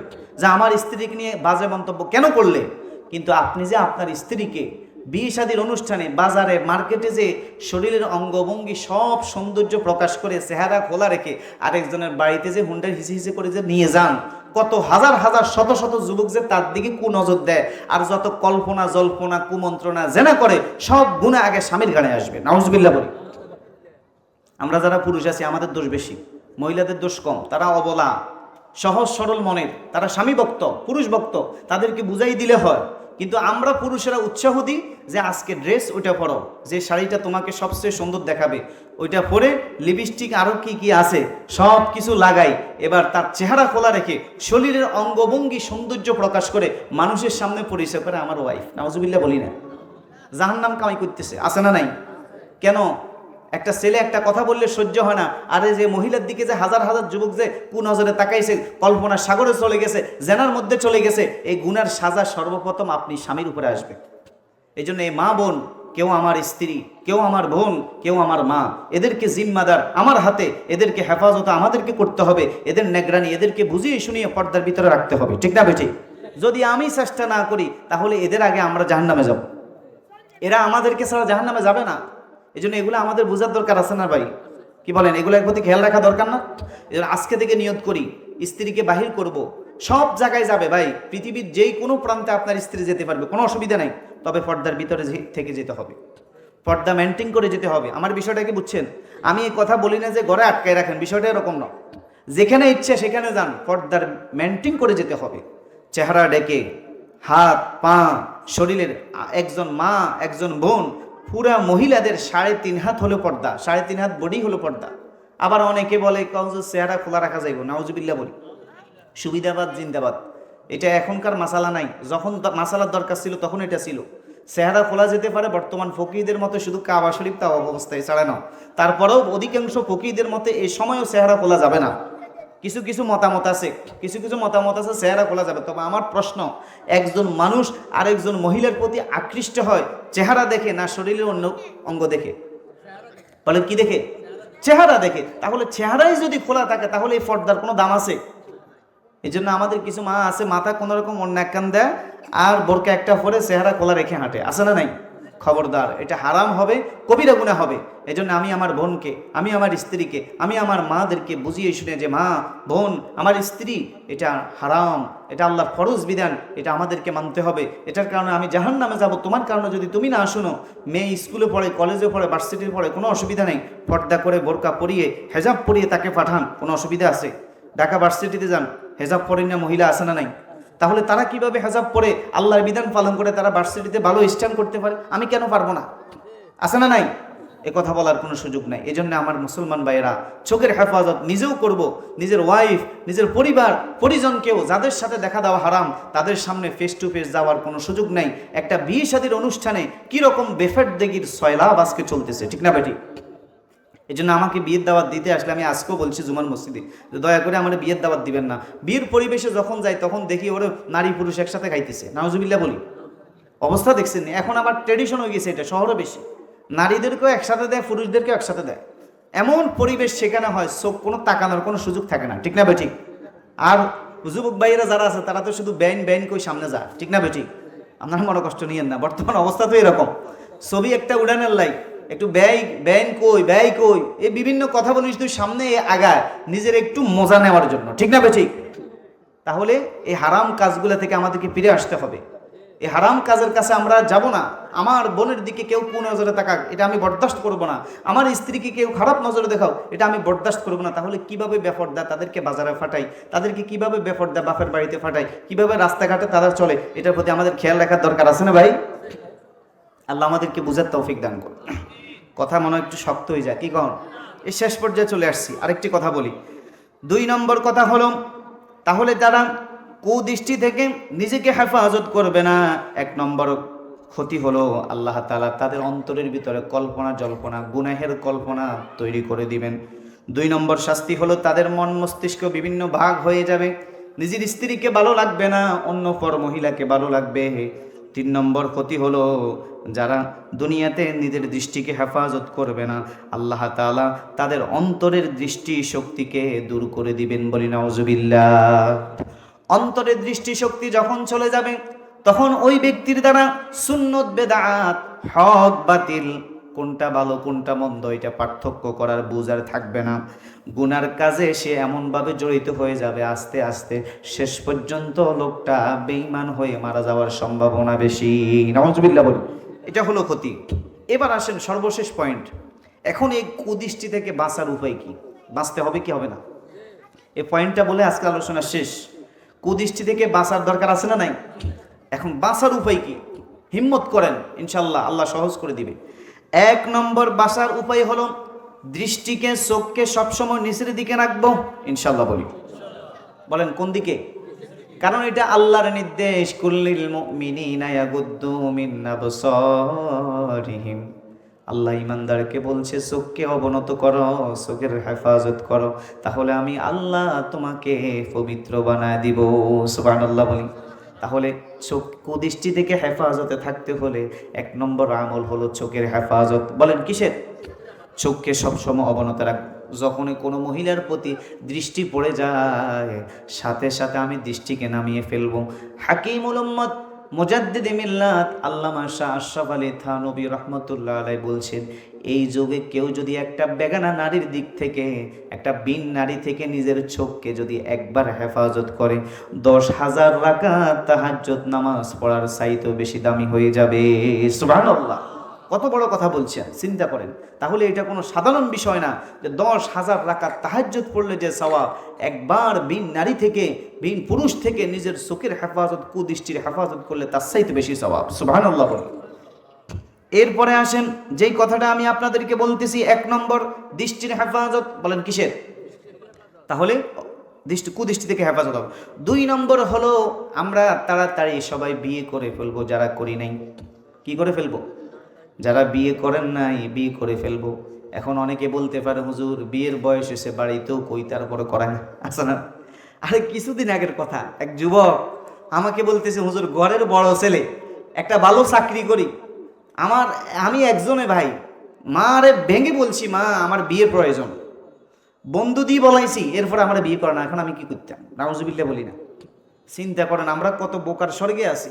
বিয়ের উপযুক্ত বয়স হয়েছে, ছেলে চাকরি করতেছে, সব আছে, মাছ চিন্তা বাবা তোরে এত তাড়াতাড়ি বিয়ে করালে তো তোর কামাই খাইতে পারতেন না। নাউজুবিল্লাহ বলি না। মা আগে চিন্তা ঢুকি যায়। এই জন্য এই সমস্ত কুচিন্তা বাদ দিয়া ছেলে মেয়ে উপযুক্ত হলে বিয়ে করাই দিবেন, ইনশাআল্লাহ তাদের রিজিকের ব্যবস্থা করবে কে? আপনি করাই দেন। বিয়ের সাথে সাথে রিজিকের ব্যবস্থা করে দেয় কে? এজন্যে নিজের ছেলে এবং মেয়েকে গুনাহ থেকে বাঁচিয়ে রাখতে হলে, বলেন কি বলছি, গুনাহ থেকে বাঁচিয়ে রাখতে হলে, দৃষ্টির হেফাজতে রাখতে হলে বিয়ে করতে হবে। এটা আল্লাহর নির্দেশ। কার নির্দেশ? ফানকিহু মা তাবা লাকুম মিনান নিসাই মাসনা ওয়া সুলাসা ওয়া রুবা। আল্লাহ তাআলা বলছেন ফানকিহু মা তাবা লাকুম, তোমার পছন্দ মতো যেটা তোমার ভালো লাগে তুমি বিয়ে করো। মা তাবা লাকুম মিনান নিসা, নারীদের মধ্য থেকে যাকে ভালো লাগে তাকে বিয়ে করো। একটা করো, সমর্থ থাকলে দুইটা করো, আরো সমর্থ থাকলে তিনটা করো, আরো সমর্থ থাকলে 60টা করো। তার মানে বোঝা গেল পুরুষের জন্য 60টা বিয়ের বিধান দিয়েছেন কে? অন্তত 60টার দরকার নাই, একটাই করান, এটাই যথেষ্ট। কি বলে? আবার বাড়িতে যে মারামারি লাগবো যে হুজুর কই গেছে বিয়ে দুগা করাইতো, হরদম বলবে যে হুজুর আনছি ওয়াজ করাইতো, আরো সংসারে অশান্তি বাড়াই দিছে। কি কন? এত দরকার নাই, একটা আছেন একটার উপরে সন্তুষ্ট থাকেন। আর যাদেরকে করার নাই করাই দিবেন, গার্ডিয়ান অনেক আছেন, ইনশাআল্লাহ রিজিকের ব্যবস্থা করবে কে? আপনি বিয়ে করালে দেখবেন আপনার উল্টা পাল্টা চলিন না, ছেলে জিগে ইগে তাড়াতাড়ি ব্যাকের আগে চাকরি টোকাই বুঝে আমার বউন ঘরে আছে, তাকেও তো চালাইতে হবে, তার ভিতরে আলাদা একটা চিন্তা ঢুকে যাবে, সে নিজেই রিজিকের ব্যবস্থা করেন, আমরা টেনশন করি না, কারণ রিজিকের মালিক কে? এই জন্য বিয়ে যারা সামর্থ্যবান তারা নিজেরাই বিয়ে করার চেষ্টা করবেন, গার্ডিয়ানদের মতামতের ভিত্তিতে গার্ডিয়ানদেরকে রাজি করিয়ে সুন্দরভাবে বিয়ের আয়োজন করবেন। আল্লাহ আমাদেরকে তৌফিক দেন। তাহলে বিয়ের মাধ্যমে আপনার ঈমানের পূর্ণতা লাভ হবে। সুবহানাল্লাহ বলে। বিয়ের আগে অর্ধেক ইমানদার থাকে, আর বিয়ে হলে পরিপূর্ণ ইমানদার করে দেয় কে? দৃষ্টির হেফাজত করার অন্যতম একটা আমল হলো উপযুক্ত হলে ছেলে হোক মেয়ে হোক তাদেরকে বিয়ে করানো। বলেন কি করানো? বিয়ে দেওয়া, বিয়ে করানো। আল্লাহ তৌফিক দান করেন। জোরে বলেন না আমি। এগুলো 2 নম্বর বললাম। আরেকটি হলো যদি চোখের হেফাজত করতে হয় তাহলে মনের বিপরীতে আমল করা, মুজাহাদা করতে হবে। বলেন কি করতে হবে? মন সবসময় গুনার কাজ করতে মন চায়, এই দিলটা নফসটা কোনো সময় আপনাকে ভালো কাজের দিকে আহ্বান করবে না। নফসের সাথে জিহাদ করতে হবে, মুজাহাদা করতে হবে। নফস যা বলে তার বিরোধিতা করতে হবে। আল্লাহ বলছেন ওয়াল্লাযীনা জাহাদু ফীনা লানাহদিয়ান্নাহুম সুবুলানা। আল্লাহ বলেন যে ব্যক্তি মুজাহাদা করবে, চেষ্টা করবে, আমি আল্লাহ তাকে হেদায়েতের রাস্তায় পরিচালিত করব। সুবহানাল্লাহ। এই জন্যে নফস যা বলে এর বিরোধিতা করবেন। নফস খারাপ কাজের দিকে আহ্বান করে, খারাপ কাজ করব না। নফসে চায় ফজরের নামাজ না পড়ে লেফের তলে কম্বলের তলে শুয়ে থাকি, এত ঠান্ডা দিয়ে মসজিদে যাইব কিভাবে? নফসের সাথে বিরোধিতা করে সবার আগে মসজিদে জামাতে হাজির হতে হবে। ঠিক না ঠিক? নফস চায়, কার মন না চায় গান না শুনি? গান শুনতে কত ভালো লাগে। কার মন না চায় বেহায়াপনা, এত সুন্দরী সুন্দরী নায়িকাদেরকে না দেখার জন্য? সকলের মন চায় খারাপ জিনিস দেখতে, কিন্তু এই নফসের সাথে মুজাহাদা করে, নফসের সাথে বিপরীতভাবে করে আপনাকে চলতে হবে। ঠিক না বেঠিক? তাহলে নফসের বিরোধিতা চললেই কুদৃষ্টি থেকে হেফাজতে থাকা সম্ভব। এটা একটা টিপস। আরেকটা পদ্ধতি হলো, যদি আপনি চোখের হেফাজত করতে চাই তাহলে আরেকটা আমল হলো বেশি বেশি জিকির করতে হবে। সুবহানাল্লাহ বলি। জিকিরের অস্ত্রের মাধ্যমে চোখের হেফাজতে থাকা সম্ভব। এটা আমার কথা না, আল্লাহর কথা। কার কথা? দেখেন কোরআন শরীফের কথা। আর 2-3 মিনিট লাগবে, খেয়াল করুন। আল্লাহ তাআলা বলেন ইন্নাল্লাযীনা ইত্তাকাউ ইযা মাসসাহুম তাইফুম মিনাশ শাইতানি তাযাক্কারু ফাইযা হুম মুবসিরুন। জোরে বলুন আল্লাহু আকবার। আল্লাহ তাআলা বলেন নিশ্চয়ই যারা আল্লাহকে ভয় করবে, ইযা মাসসাহুম তাইফুম মিনাশ শাইতান, তাদেরকে যখন শয়তান গ্রাস করবে, শয়তান তাদেরকে স্পর্শ করবে, গুনার কাজ করো, বেহায়া বেফর্দা নারীর দিকে তাকাও, গান বাদ্য দেখাও, খারাপ জিনিসের দিকে চাও, শয়তান যখন তাদেরকে গুনার দিকে আকৃষ্ট করবে, তাযাক্কারু, সাথে সাথে সে আমি আল্লাহর কথা তার স্মরণ হয়ে যাবে। সুবহানাল্লাহ। ফাইজা হুম মুবসিরুন, আমি আল্লাহর জিকিরের কথা, আমি আল্লাহর কথা স্মরণ হয়ে সে চিন্তায় পড়ে যাবে, আহারে আমি যদি গুনার দিকে তাকাই, বেফর্দা নারীর দিকে তাকাই, আমি যদি গান বাদ্যের বেহায়াপনা অশ্লীলতার দিকে তাকাই, তাহলে আমার আল্লাহ তো আমাকে দেখে ফেলবে। সুবহানাল্লাহ বলি। তাহলে ইমানদার যারা, মুত্তাকি যারা, তাদেরকে শয়তান গ্রাস করার সাথে সাথে তারা কার কথা স্মরণ করে? এজন্য জিকির ফিকিরে থাকতে হবে। এজন্যে আরেকটি হাদিস আমি আপনাদেরকে শোনাই, সবাই খেয়াল করেন, মিশকাত শরীফের হাদিস। রাসূল বলেন, মাইয়াজমান আলী মা বাইনা লিহিয়াইহি ওয়া মা বাইনা রিজলাইহি আজমান লাহুল জান্নাহ। হে আমার উম্মতেরা, যদি তোমরা আমি নবীকে দুইটা জিনিসের জিম্মাদারি দিতে পারো, আমি নবী তোমাদেরকে জান্নাতের জিম্মাদারি দিব। সুবহানাল্লাহ বলুন। একটা হলো দুই ঠোঁটের মাঝখান, জবানের হেফাজত যদি করতে পারো, আমি নবী তোমাদেরকে জান্নাতের জিম্মাদারি দিব। জবান দ্বারা মিথ্যা কথা বলা যাবে না, জবান দ্বারা গীবত করা যাবে না, জবান দ্বারা চুগলখড়ি করা যাবে না, জবান দ্বারা অপরের সমালোচনা করা যাবে না, জবান দ্বারা খারাপ ভাষা গালমন্দ গালিগালাজ করা যাবে না। এই জবানকে সবসময় হেফাজত করতে হলে বেশি বেশি আল্লাহর জিকির করতে হবে, জবানকে সবসময় আল্লাহর জিকিরে তরুতাজা রাখতে হবে। বসে আছেন, কাজ নাই, বসে বসে আল্লাহকে স্মরণ করেন, আল্লাহর জিকির করেন। দোকানদারি করেন, কাস্টমার নাই, বসে বসে আল্লাহর জিকির করেন। ক্ষেত খামারে কাজ করেন, কোনো মানুষ নাই, বসে বসে কাজও করেন, আল্লাহকেও ডাকেন। মা বোনেরা রান্না বাড়ির কাজ করেন, কোনো কাজ নাই, বসে বসে আল্লাহকে স্মরণ করেন। বেশি বেশি যদি আল্লাহকে স্মরণ করতে পারেন, মৃত্যুর সময় অটোমেটিক আল্লাহ জবানে কালিমা জারি করে দিবেন। সুবহানাল্লাহ। এজন্যে জিকির বেশি বেশি করতে হবে কার? তাহলে চোখের হেফাজত, জবানের হেফাজত করার তৌফিক আল্লাহ দিয়ে দিবেন। সুবহানাল্লাহ। নবী বলছেন জবানের হেফাজত করো, আরেকটি হলো লজ্জাস্থানের হেফাজত করো, তাহলে আমি নবী তোমাদেরকে জান্নাতের জিম্মাদারি দিব। সুবহানাল্লাহ। তাহলে 4 নম্বর, জিকিরের মাধ্যমে আল্লাহ তাআলা আমাদেরকে কুদৃষ্টি থেকে হেফাজতে থাকার তৌফিক দিবেন। বলি সুবহানাল্লাহ। আলাম ইয়ালাম বিআন্নাল্লাহ ইয়ারা। আল্লাহ তাআলা বলবে, বান্দা তুমি যেই দিকে তাকাও, যেদিকে দেখো, আমি আল্লাহ কিন্তু দেখি। দুনিয়ার কেউ দেখে না, কিন্তু আমার আল্লাহ দেখে। ঠিক না বেঠিক? গভীর রজনীতে চুরি যারা করে, ডাকাতি যারা করে, মানুষের সম্পদ লুণ্ঠন যারা করে, জেনা ব্যভিচারের সাথে যারা জড়িত থাকে, ইয়াবাখোর, বাবাখোর, নেশাখোর আছে না নাই, যারা অবৈধ কাজ করে, গুনার কাজ করে, গভীর রজনীতে তারা আসল সুযোগ মনে করে। তারা মনে করে দুনিয়ার কেউ দেখবে না, কেউ জানবে না। কিন্তু আমার ভাইয়েরা, দুনিয়ার কেউ দেখবে না, কেউ জানবে না, আমার আল্লাহ যিনি আমাকে আপনাকে বানিয়েছেন তিনি কিন্তু দেখে। ঠিক না ভাই? আল্লাহর চোখকে পাখি দেওয়া যাবে না। আল্লাহ আমার সব কিছু দেখে, সব কিছু সংরক্ষণ করে। মা ইয়ালফিজু মিন কওলিন ইল্লা লাদাইহি রাকীবুন আতীদ। আল্লাহ বলে, কোনো মানুষ যখন তার জবান থেকে কোনো কথা উচ্চারণ করে, বের করে, সাথে সাথে ওই কথাটা হেফাজত করার জন্য আমার ফেরেশতা নিয়োজিত আমি করে দিয়েছি। সুবহানাল্লাহ। কিরামান কাতিবিনা ইয়ালামুনা মা তাফআলুন। আল্লাহ বলে, সম্মানিত দুইজন ফেরেশতা, একজন তোমার ডান কাঁধে, আরেকজন তোমার বাম কাঁধে। সারা জীবন যত ভালো কাজ করবে, নেক আমল করবে, সবগুলা ডান কাঁধের ফেরেশতা লিপিবদ্ধ করে রাখবে। সারা জীবন যত নাফরমানি করবে, গুনাহ করবে, সবগুলা বাম কাঁধের ফেরেশতা লিপিবদ্ধ করে রাখবে। মৃত্যু হওয়ার সাথে সাথে তারা আল্লাহর দরবারে আমলনামা পেশ করে দিবেন। সুবহানাল্লাহ বলে। এজন্য আমার ভাইয়েরা, আল্লাহ সব সময় দেখে।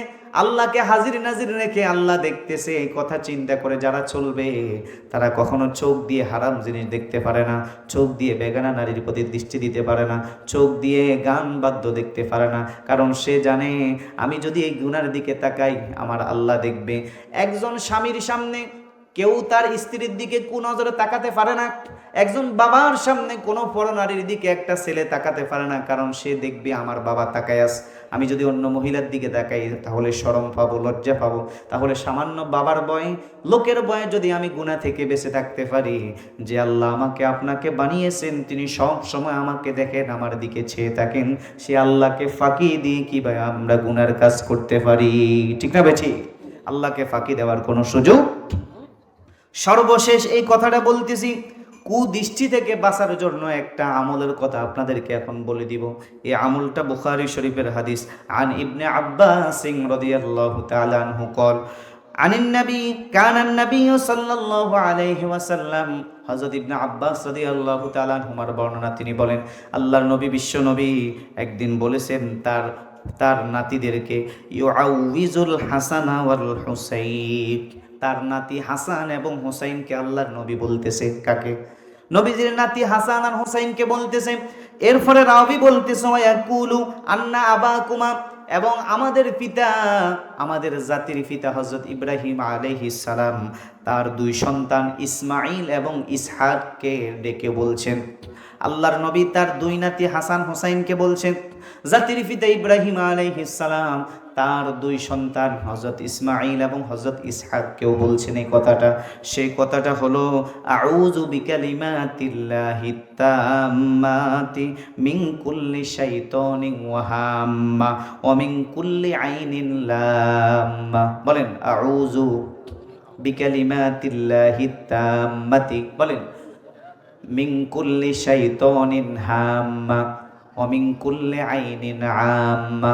আল্লাহ তাআলার কাছে আমরা দোয়া করব এইভাবে, আয় আল্লাহ, আপনি আমাকে শয়তানের ওয়াসওয়াসা থেকে আমাকে হেফাজতে থাকার তৌফিক দিয়েন, সাথে সাথে বিষাক্ত প্রাণীর সবল থেকে আমাকে হেফাজতে থাকার তৌফিক দিয়েন, সাথে সাথে কুদৃষ্টির অনিষ্ট থেকে আমাকে হেফাজত থাকার তৌফিক দেন। জোরে বলি আমিন। যারা আরবি পারেন না, অন্তত সকালে 3 বার, সন্ধ্যায় 3 বার আউযু বিকালিমাতিল্লাহিত তাম্মাতি মিন শাররি মা খালাক অথবা মিন কুল্লি শাইতানিন ওয়া হাম্মাতিন ওয়া মিন কুল্লি আইনিন লাম্মা, এই দোয়াটা যদি 3 বার সকালে 3 বার সন্ধ্যায় পড়েন, তাহলে কোনো সাপ আপনাকে দংশন করতে পারবে না, কোনো বিপদ আপনাকে গ্রাস করতে পারবে না, কুদৃষ্টির হেফাজতে থাকার আল্লাহ তাআলা আপনাকে তৌফিক দিয়ে দিবেন। সুবহানাল্লাহ।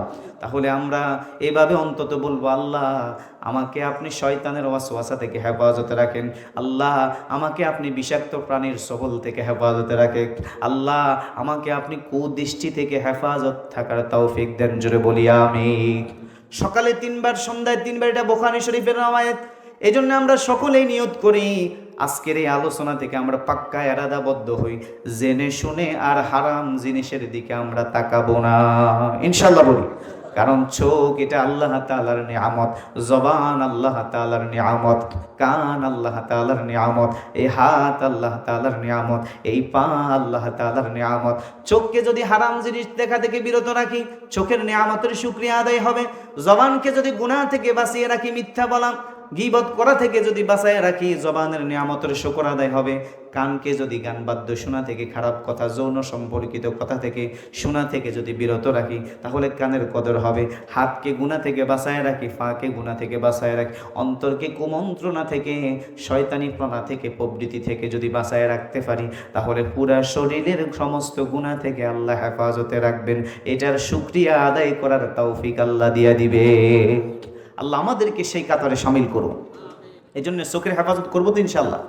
পর্দা এটা আমরা অবশ্যই মেনটেন করব। তাহলে মা বোনদের পর্দা হলো 3.5 হাত বডি, আমরা যারা পুরুষ আছি আমাদের হেফাজত হলো বিশেষ করে 2 চোখ। বলেন বিশেষ করে কি? আমরা যদি চোখের হেফাজত করতে পারি, ইনশাআল্লাহ বাকি পরবর্তী যত গুনার দাফ আছে এগুলা থেকে আল্লাহ হেফাজত করবেন, ইনশাআল্লাহ বলি। আর মা বোনেরা 3.5 হাত বডির হেফাজত করতে হবে। তাহলে এই সামান্য সময় আমি আপনাদের সামনে যে আলোচনা করছি, কোরআন এবং হাদিসকে সমন্বয় করে, এটা আল্লাহ তাআলার একটা ফরজ বিধান, পর্দা, চোখের হেফাজত, এটা আমাদেরকে করতেই হবে। যতদিন বেঁচে থাকি মৃত্যুর আগ পর্যন্ত এই আমল জারি রাখতে হবে। রাজি আছেন সবাই? চেষ্টা করব। কেউ এই কথা বলার সুযোগ না যে আমি মহিলার দিকে তাকাই না, আমিও তো তাকাই। আর যে কইব আমার চোখ মহিলার দিকে যায় না, বুঝতে হইব হে কত নম্বর? 3 নম্বর। মানে যেটার কি কয় খুনসা, আর আমাদের গ্রাম্য ভাষা কি কয় হিজলা। এই তো আপনারা বুঝছেন।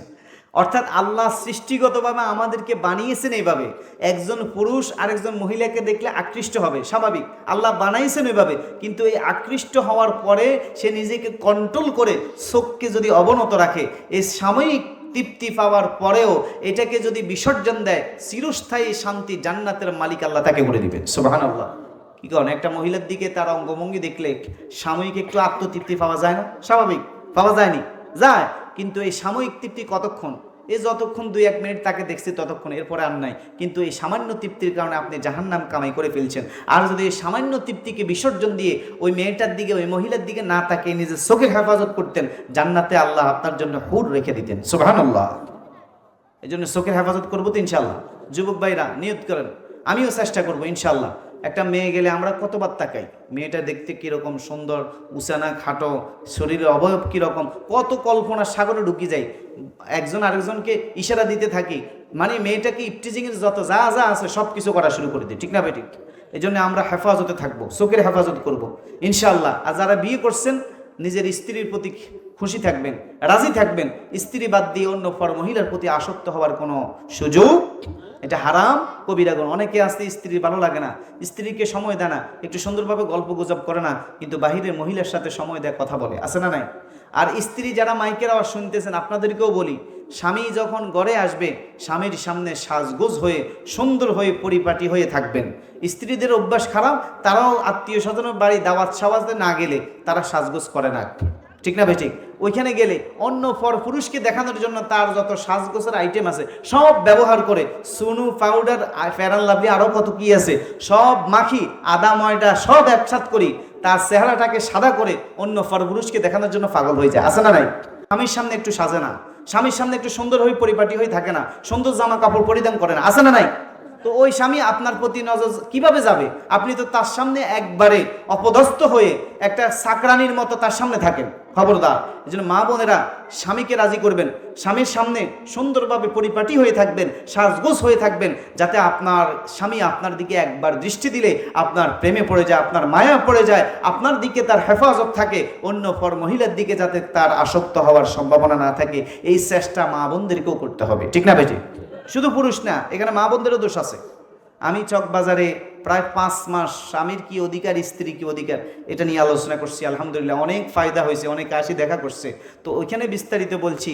আসলে মূলত শুধু পুরুষ দায়ী না, মহিলাও অনেক ক্ষেত্রে দায়ী, আবার শুধু মহিলা দায়ী না, পুরুষও অনেক ক্ষেত্রে দায়ী, ঠিক না বেটি? এই জন্য আমরা এগুলোর প্রতি খেয়াল রাখবো ইনশাল্লাহ। স্বামী স্ত্রী মিল মহাব্বতের জন্য আরেকটা আমলের কথা বলে দিই, আমরা বাড়িতে গিয়ে একে অপরকে সালাম দিব ইনশাল্লাহ বলে। আমি নিজে গিয়ে দিই, আপনারা দিতে রাজি আছেন না?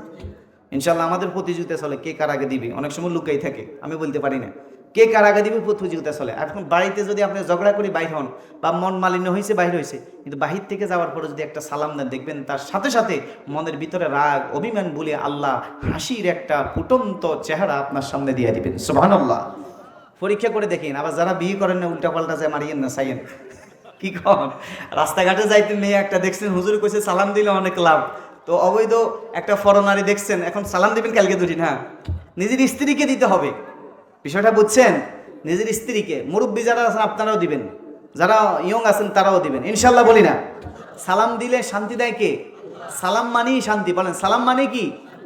শান্তি। এই ঘরে আল্লাহ শান্তি নাজিল করবে, ওই ঘর থেকে জিন্নাতের আসর চলে যায় যে ঘরে সালামের প্রচলন থাকে। সুবহানাল্লাহ বলি। আল্লাহ আমাকে আমাদেরকে তৌফিক দান করো। মনে কষ্ট নিছেন নেই, আপনাদের গুরুত্বপূর্ণ সময় আমি নষ্ট করে ফেলছি, কি বলেন? এই জন্যে আমি ক্ষমা চেয়ে নিচ্ছি, অনেক রাত পর্যন্ত আপনাদেরকে ধরে রেখেছি। আর আমি দোয়া করি যে বিষয়টি আলোচনা করছি, আল্লাহ তাআলা আমাদের সবাইকে চোখের, জবানের, শরীরের অঙ্গ প্রত্যঙ্গের সমস্ত গুনাহ থেকে হেফাজতে থাকার তৌফিক দান করুন, জোরে বলি আমিন। আল্লাহর কাছে আমরা সকলে এখন দোয়া করবো ইনশাআল্লাহ। আর সকাল সন্ধ্যা আমরা কিছু জিকির করব ইনশাআল্লাহ বলি। জিকির তো আমাদের থেকে এখন উঠে গেছে, সকাল বিকেল আল্লাহকে একটু স্মরণ করবো তো ইনশাআল্লাহ। কারণ হলো এটা আল্লাহর নির্দেশ, ইয়া আইয়ুহাল্লাযীনা আমানু যিকুরুল্লাহ যিকরান কাসীরা ওয়াসাব্বিহুহু বুকরাতান ওয়া আসীলা। হে ঈমানদাররা, তোমরা বেশি বেশি আমি আল্লাহকে স্মরণ করো, বিশেষ করে সকালে এবং সন্ধ্যায়। সকালে এবং, এই জন্য আমি ছোট মানুষ হিসেবে একটু পরামর্শ দিই, প্রতিদিন অন্তত খেয়াল রাখবেন ফজরের নামাজটা আদায় করে, ফজরের নামাজটা আদায় করে ইস্তেগফার, বিভিন্ন দোয়া কালাম পড়ে ইস্তেগফার 3 বার, দুরূদ শরীফ 3 বার, সুবহানাল্লাহ 100 বার পড়বেন, আলহামদুলিল্লাহ 100 বার পড়বেন, আল্লাহু আকবার 100 বার পড়বেন, লা ইলাহা ইল্লাল্লাহ কমপক্ষে 100 বার, পাইলে 200 বার পড়বেন, 100 বার হলে সাল্লাল্লাহু আলাইহি মুহাম্মাদুর রাসূলুল্লাহ সাল্লাল্লাহু আলাইহি সাল্লাম বলবেন। এরপরে দুরূদ শরীফ 100 বার, সাল্লাল্লাহু আলাইহি সাল্লাম, অন্তত এতটুকু সাল্লাল্লাহু আলাইহি ওয়াসাল্লাম। একবার দুরূদ পড়লে 10টা গুনাহ মাফ হয়, 10টা মর্যাদা আল্লাহর দরবারে বৃদ্ধি পেয়ে যায়, এবং রাসূলের সুপারিশ কিয়ামতের দিন নসিব হয়ে যাবে। সুবহানাল্লাহ। এই জন্য বেশি বেশি দুরূদ শরীফ অন্তত কমপক্ষে 100 বার। এরপরে 100 বার ইস্তিগফার, আস্তাগফিরুল্লাহাল্লাযী লা ইলাহা ইল্লা হুয়াল হাইয়ুল কাইয়্যুম ওয়া আতুবু ইলাইহি লা হাওলা ওয়ালা কুওয়াতা ইল্লা বিল্লাহিল আলিয়্যিল আযীম। গুনার কথা স্মরণ করে করে নির্জনে বসে বসে আল্লাহর কাছে মাপ চাইবেন। এরপরে 2 হাত তুলে আল্লাহর কাছে দোয়া করবেন। আশা করা যায় জিকিরগুলা করে যদি আল্লাহর কাছে প্রার্থনা করেন, আল্লাহ খালি হাতে ফিরাবে না। আল্লাহ আমাকে আমাদের সবাইকে তৌফিক দান করো। জিকির ছাড়া কোনো গতি নেই, আল্লাহর স্মরণ ছাড়া কোনো গতি নেই। আর বিশেষ করে নিয়ত করি সবাই ইনশাআল্লাহ জামাতের সাথে 5 ওয়াক্ত নামাজ পড়ব। আমি নিয়ত করছি, আমি পড়ার চেষ্টা করব, আপনারা নিয়ত করতে পারেন। কারা কারা আল্লাহকে দেখায় নারায়ে তাকবীর, আল্লাহ কবুল করো। যুবক ভাইরা, গণিতে এলান দিয়ে বিশ্বকাপ খেলার সময় রাত্রে 3টা বাজে উঠে গেছেন, ঠিক না বেঠিক? ব্যাডমিন্টন খেলা রাত্রে 1টা 2টা পর্যন্ত হয় কি না? সারা রাতও চলে, চলে কি না? ওরা ওদিন দেখছি এক জায়গায় ফুটবল খেলা চলে রাইত, বাতি ধরাই, দেখছেন নি অবস্থা? চিন্তা করেন। তাহলে সব চলে, আমি বলি না যে সারা রাত জাগি থাকেন, শুধু আপনাদেরকে অনুরোধ করব মোবাইলে অ্যালার্ম দিয়ে প্রত্যেকে ফজরের 10-15 মিনিট আগে অ্যালার্ম দিয়ে রাখবেন, তাহলে জামাতে নামাজ পড়তে পারবেন ইনশাআল্লাহ। আর এক বন্ধু আরেক বন্ধুকে জাগাই দিবেন। নেক আমলে আপনি একজন বন্ধুকে যদি নামাজের জন্য জাগাই দেন, আপনার জাগানোর কারণে সে যদি মসজিদে গিয়ে নামাজ পড়ে, তাহলে আপনার নামাজ কবুল হলো কি হলো এতে সন্দেহ থাকতে পারে। আপনার দাওয়াতের কারণে একজন মানুষ মসজিদে যাওয়ার কারণে আল্লাহ আপনাকে পূর্ণাঙ্গ নামাজের সওয়াব দিয়ে দিবে। একটা মজার কথা শুনাই, আমাদের চকবাজারে এক মুসল্লি আছে, নাম বলবো না, বললে শুনে ফেলবে। উনি বিগত প্রায় 3 বছর থেকে প্রতিদিন রাতে আমারে ফোন দেয়, একদিনও মিস হয় তাহাজ্জুদের সময়। কিন্তু আমরা তো অনেক সময় উঠতে পারি না, ইচ্ছে করলে উঠতে পারি না, অনেক রাত মাহফিল থেকে যাই বা বিভিন্ন সমস্যা থাকতে পারে। কিন্তু আলহামদুলিল্লাহ ফজর তো জামাতে পড়ার চেষ্টা করি। কিন্তু আমি আশ্চর্য হয়ে গেলাম, এই লোকটা একদিনও তাহাজ্জুদ মিস হয় না, আলহামদুলিল্লাহ বলি। অথচ উনি একজন কন্ডাক্টর, স্বাভাবিক একজন মানুষ আপনাদের মতো, উনি আমাকে জাগায়। এই 3 বছরে একদিনে মিস হয় নাই, এখন আমার কল লিস্টে ওনার পাইবেন। তাহলে কত, শুধু আমাকে না, এইভাবে 15 থেকে 20 জনকে উনি প্রতিদিন জাগায়, প্রতিদিন এখনো। তা আমি তাহাজ্জুদের কথা বলছি না, সেটা বাদ দেন, সেটা সুন্নতে মুআক্কাদাই হোক। আপনারা অন্তত ফরজ নামাজটা ঠিকমতো আদায় করেন, এটা আল্লাহর ফরজ বিধান। আমি মুসলমান, আমাকে মরতে হবে। একজন মুসলমান আর বেঈমানের মধ্যে পার্থক্য কি বলেন না? কি? এই জন্য 5 ওয়াক্ত নামাজ যেখানেই থাকি জামাতের সাথে পড়ব ইনশাল্লাহ। বলবেন না? আল্লাহর কাছে দোয়া করেন, ইনশাল্লাহ আল্লাহ তৌফিক দিবে। যুবক ভাইদের কথা উপস্থিতি আছে, এই জন্য বলতেছি। অনেক যুবক ভাইরা যদি ভাই আসেন নামাজ পড়তে আসে, হুজুর সমস্যা আছে। কি আছে? আচ্ছা ভাই, সমস্যাটা কি বলেন? সমস্যাটা তো মা বোনদের সমস্যা। এত সমস্যা কি? এত সমস্যা, এত গরু ছাগলের মতো দাঁড়ায় দাঁড়ায় প্রস্রাব করে, ঠিক না ঠিক? কেন ভাই এটা কেন করব? এটা কেন করবো? আমি তো মুসলমানের সন্তান। আমি একজন নাফিদকে নিজের চোখে দেখছি, চুল কাটাইতেছে, কতটুকু কাটাইছে, হুজুর আমি একটু আসতেছি, তার দরজা খোলা, আমি ফলো করতেছি, হাতে যাই প্রস্রাব করি, সুন্দর করে পানি খরচ করি, তারপর আসছি। একটা নাফিদ হিন্দু। আর আমরা মুসলমান দাবি করি রাত্রিবেলা, এখন তো ঠান্ডা, মাশাআল্লাহ, এই ঠান্ডা দিক কেমনে বসি, এই জন্য সেন্টটা খুলতে ইলে হয়েছে, কি বলেন, ক্ষেতের মধ্যে পানি এমনি ভরপুর হয়ে যায়, ঠিক না ঠিক? খবরদার, এটা কোনো মানুষের সুরত নয়, এটা হচ্ছে হায়ওয়ান, জানোয়ারের বৈশিষ্ট্য। আমরা দেখছি গরু দাঁড়ায় প্রস্রাব করে, ছাগলের দাঁড়ায় প্রস্রাব করে, আর কুকুরও তো একটু শালীনতা বজায় রেখে একটু বাঁকাহি করে, ঠিক না ঠিক? আর আমরা তো ডাইরেক্ট চালাই দিই, নাউজুবিল্লাহ বলি না? এই জন্য ভাই আমরা নাফাক থাকবো না। কেন এই সমস্যা কেন থাকবে? আমি তো ইমানদার। প্রত্যেকে পকেটের মধ্যে টিস্যু পেপার রাখবে, প্রস্রাব করে ডিলাগুলো ব্যবহার করে তারপর পানি খরচ করবে, ইনশাল্লাহ আর কোনো নাফাক হওয়ার সম্ভাবনা কি থাকবে না, ইনশাল্লাহ। বলে না ইনশাল্লাহ? কারণ এই ওজোর কিয়ামতের দিন চলবে না। বুখারী শরীফে আছে, রাসূল এক রাস্তা দিয়ে যাইতেছে, হঠাৎ করে নেমে গেছে, নেমে সাহাবীদেরকে বলতেছে, সাহাবীরা এখানে 2টা কবর আছে, এক কবরের মধ্যে আযাব হচ্ছে। একটা কবরে আযাব হইতেছে, এক লোক নিজের প্রস্রাবের নাফাকি থেকে নিজেকে হেফাজত করতো না, এই জন্যে তার কবরে জাহান্নামের আগুন জ্বলতেছে। নাউজুবিল্লাহ। কি জবাব দিবেন? এটা ছোটোখানি কোনো বিষয় না। এই জন্য প্রস্রাবের নাফাকি থেকে নিজেকে হেফাজত করবেন। প্রয়োজনে নামাজের সময় কাপড় বদলায় ফেলবেন। আমি এটা করি। আমরা ডিলাগুলো ব্যবহার করার পরে আমি চেষ্টা করি প্রত্যেক নামাজে শেষ করে আরেকটা কাপড়, নতুন কাপড় পরে আমি নামাজ পড়ার জন্য। বলা তো জানা, ইতমিনানের জন্য। এটা বাধ্যতামূলক নয়, এটা আমি আমারটা বলছি আর কি। আপনারাও করলে করতে পারেন, এটা ভালো। তবে সঠিকভাবে ডিলাগুলো ব্যবহার করে পানি খরচ করলে ইনশাল্লাহ পবিত্র হবেন, কোনো অসুবিধা কি নাই। এই জন্য আমরা এগুলো করবো তো ইনশাল্লাহ। আল্লাহ আমাদের সবাইকে তৌফিক দান করুন। অনেক কথা বলে ফেলছি, আল্লাহ বলাইছেন, আমি তো বলার কোনো ক্ষমতা নাই। বলাইছেন কে? সব কিছু করেন কে? আল্লাহ। আল্লাহর উপরে বিশ্বাস রাখতে হবে। আল্লাহ আমাদেরকে তৌফিক দেন। এই মাদ্রাসাকে আল্লাহ কবুল করেন, জোরে বলেন আমিন। এই মাদ্রাসা যত জরুরত আছে আল্লাহর গাইবী খাজানা থেকে পুরা করেন। সবাই খেয়াল রাখবো তো ইনশাল্লাহ। অনেক দান করছেন আলহামদুলিল্লাহ, আমি শুনছি আপনাদের এই দানে আমি নিজেও মুগ্ধ। দোয়া করি আল্লাহ আপনাদের এই দানকে দুনিয়া আখেরাতে ভালাই এবং কল্যাণ এবং আপনাদের জিন্দিগি এবং বরকতের মধ্যে আল্লাহ তাআলা রিজিকের মধ্যে বরকত দেন। সবাই পড়ি আমি। দুরূদ শরীফ পড়ি। কারো কোনো কথা আছে? হ্যাঁ, দুরূদ শরীফ। আল্লাহুম্মা সাল্লি আলা মুহাম্মাদিন ওয়া আলা আলি মুহাম্মাদ কামা সাল্লাইতা আলা ইব্রাহিম ওয়া আলা আলি ইব্রাহিম ইন্নাকা হামিদুম মাজিদ। মাশাআল্লাহ, অনেক সময় হয়ে গেছে, দেখছেন নি? 2 ঘন্টার কাছাকাছি হয়ে গেছে, আমার খবরও নেই। আল্লাহুম্মা বারিক আলা মুহাম্মাদিন ওয়া আলা আলি মুহাম্মাদ কামা বারাকতা আলা ইব্রাহিম ওয়া আলা আলি ইব্রাহিম ইন্নাকা হামিদুম মাজিদ। নির্জনে বসে বসে কাঁদবেন, গুনার কথা স্মরণ করি। নির্জনে কেউ নাই, মসজিদে একাকি বসে বসে কাঁদবেন। চোখের পানি জাহান্নামের আগুনকে নিবাইয়া দেয়। দুনিয়ার আগুন নিবাতে হলে যেরকম পানির প্রয়োজন, জাহান্নামের আগুনকে যদি নিবাতে হয় চোখের পানি ছাড়া কোনো আমল নাই। মাঝে মাঝে কাঁদবেন, আমরা তো মানুষ মারা গেলে কাঁদি, স্ত্রী অসুখ হলে কাঁদি, কিন্তু নিজের কথা ভুলে গেছি, নিজেকে নিজে ভুলে গেছি। ঠিক না ভাই? ঠিক। আল্লাহ আমাদের সবাইকে বুঝার তৌফিক দান করুন। আলহামদুলিল্লাহি রাব্বিল আলামিন। والصلاة والسلام على أشرف الأنبياء والمرسلين وعلى آله وأصحابه أجمعين. ربنا ظلمنا أنفسنا وإن لم تغفر لنا وترحمنا لنكونن من الخاسرين. ربنا آتنا في الدنيا حسنة وفي الآخرة حسنة وقنا عذاب النار. رب ارحمهما كما ربياني صغيرا. رب ارحمهما كما ربياني صغيرا. আয় আল্লাহ তাআলা, গভীর রজনীতে আপনার দরবারে খালি হাতে হাত উঠাইলাম।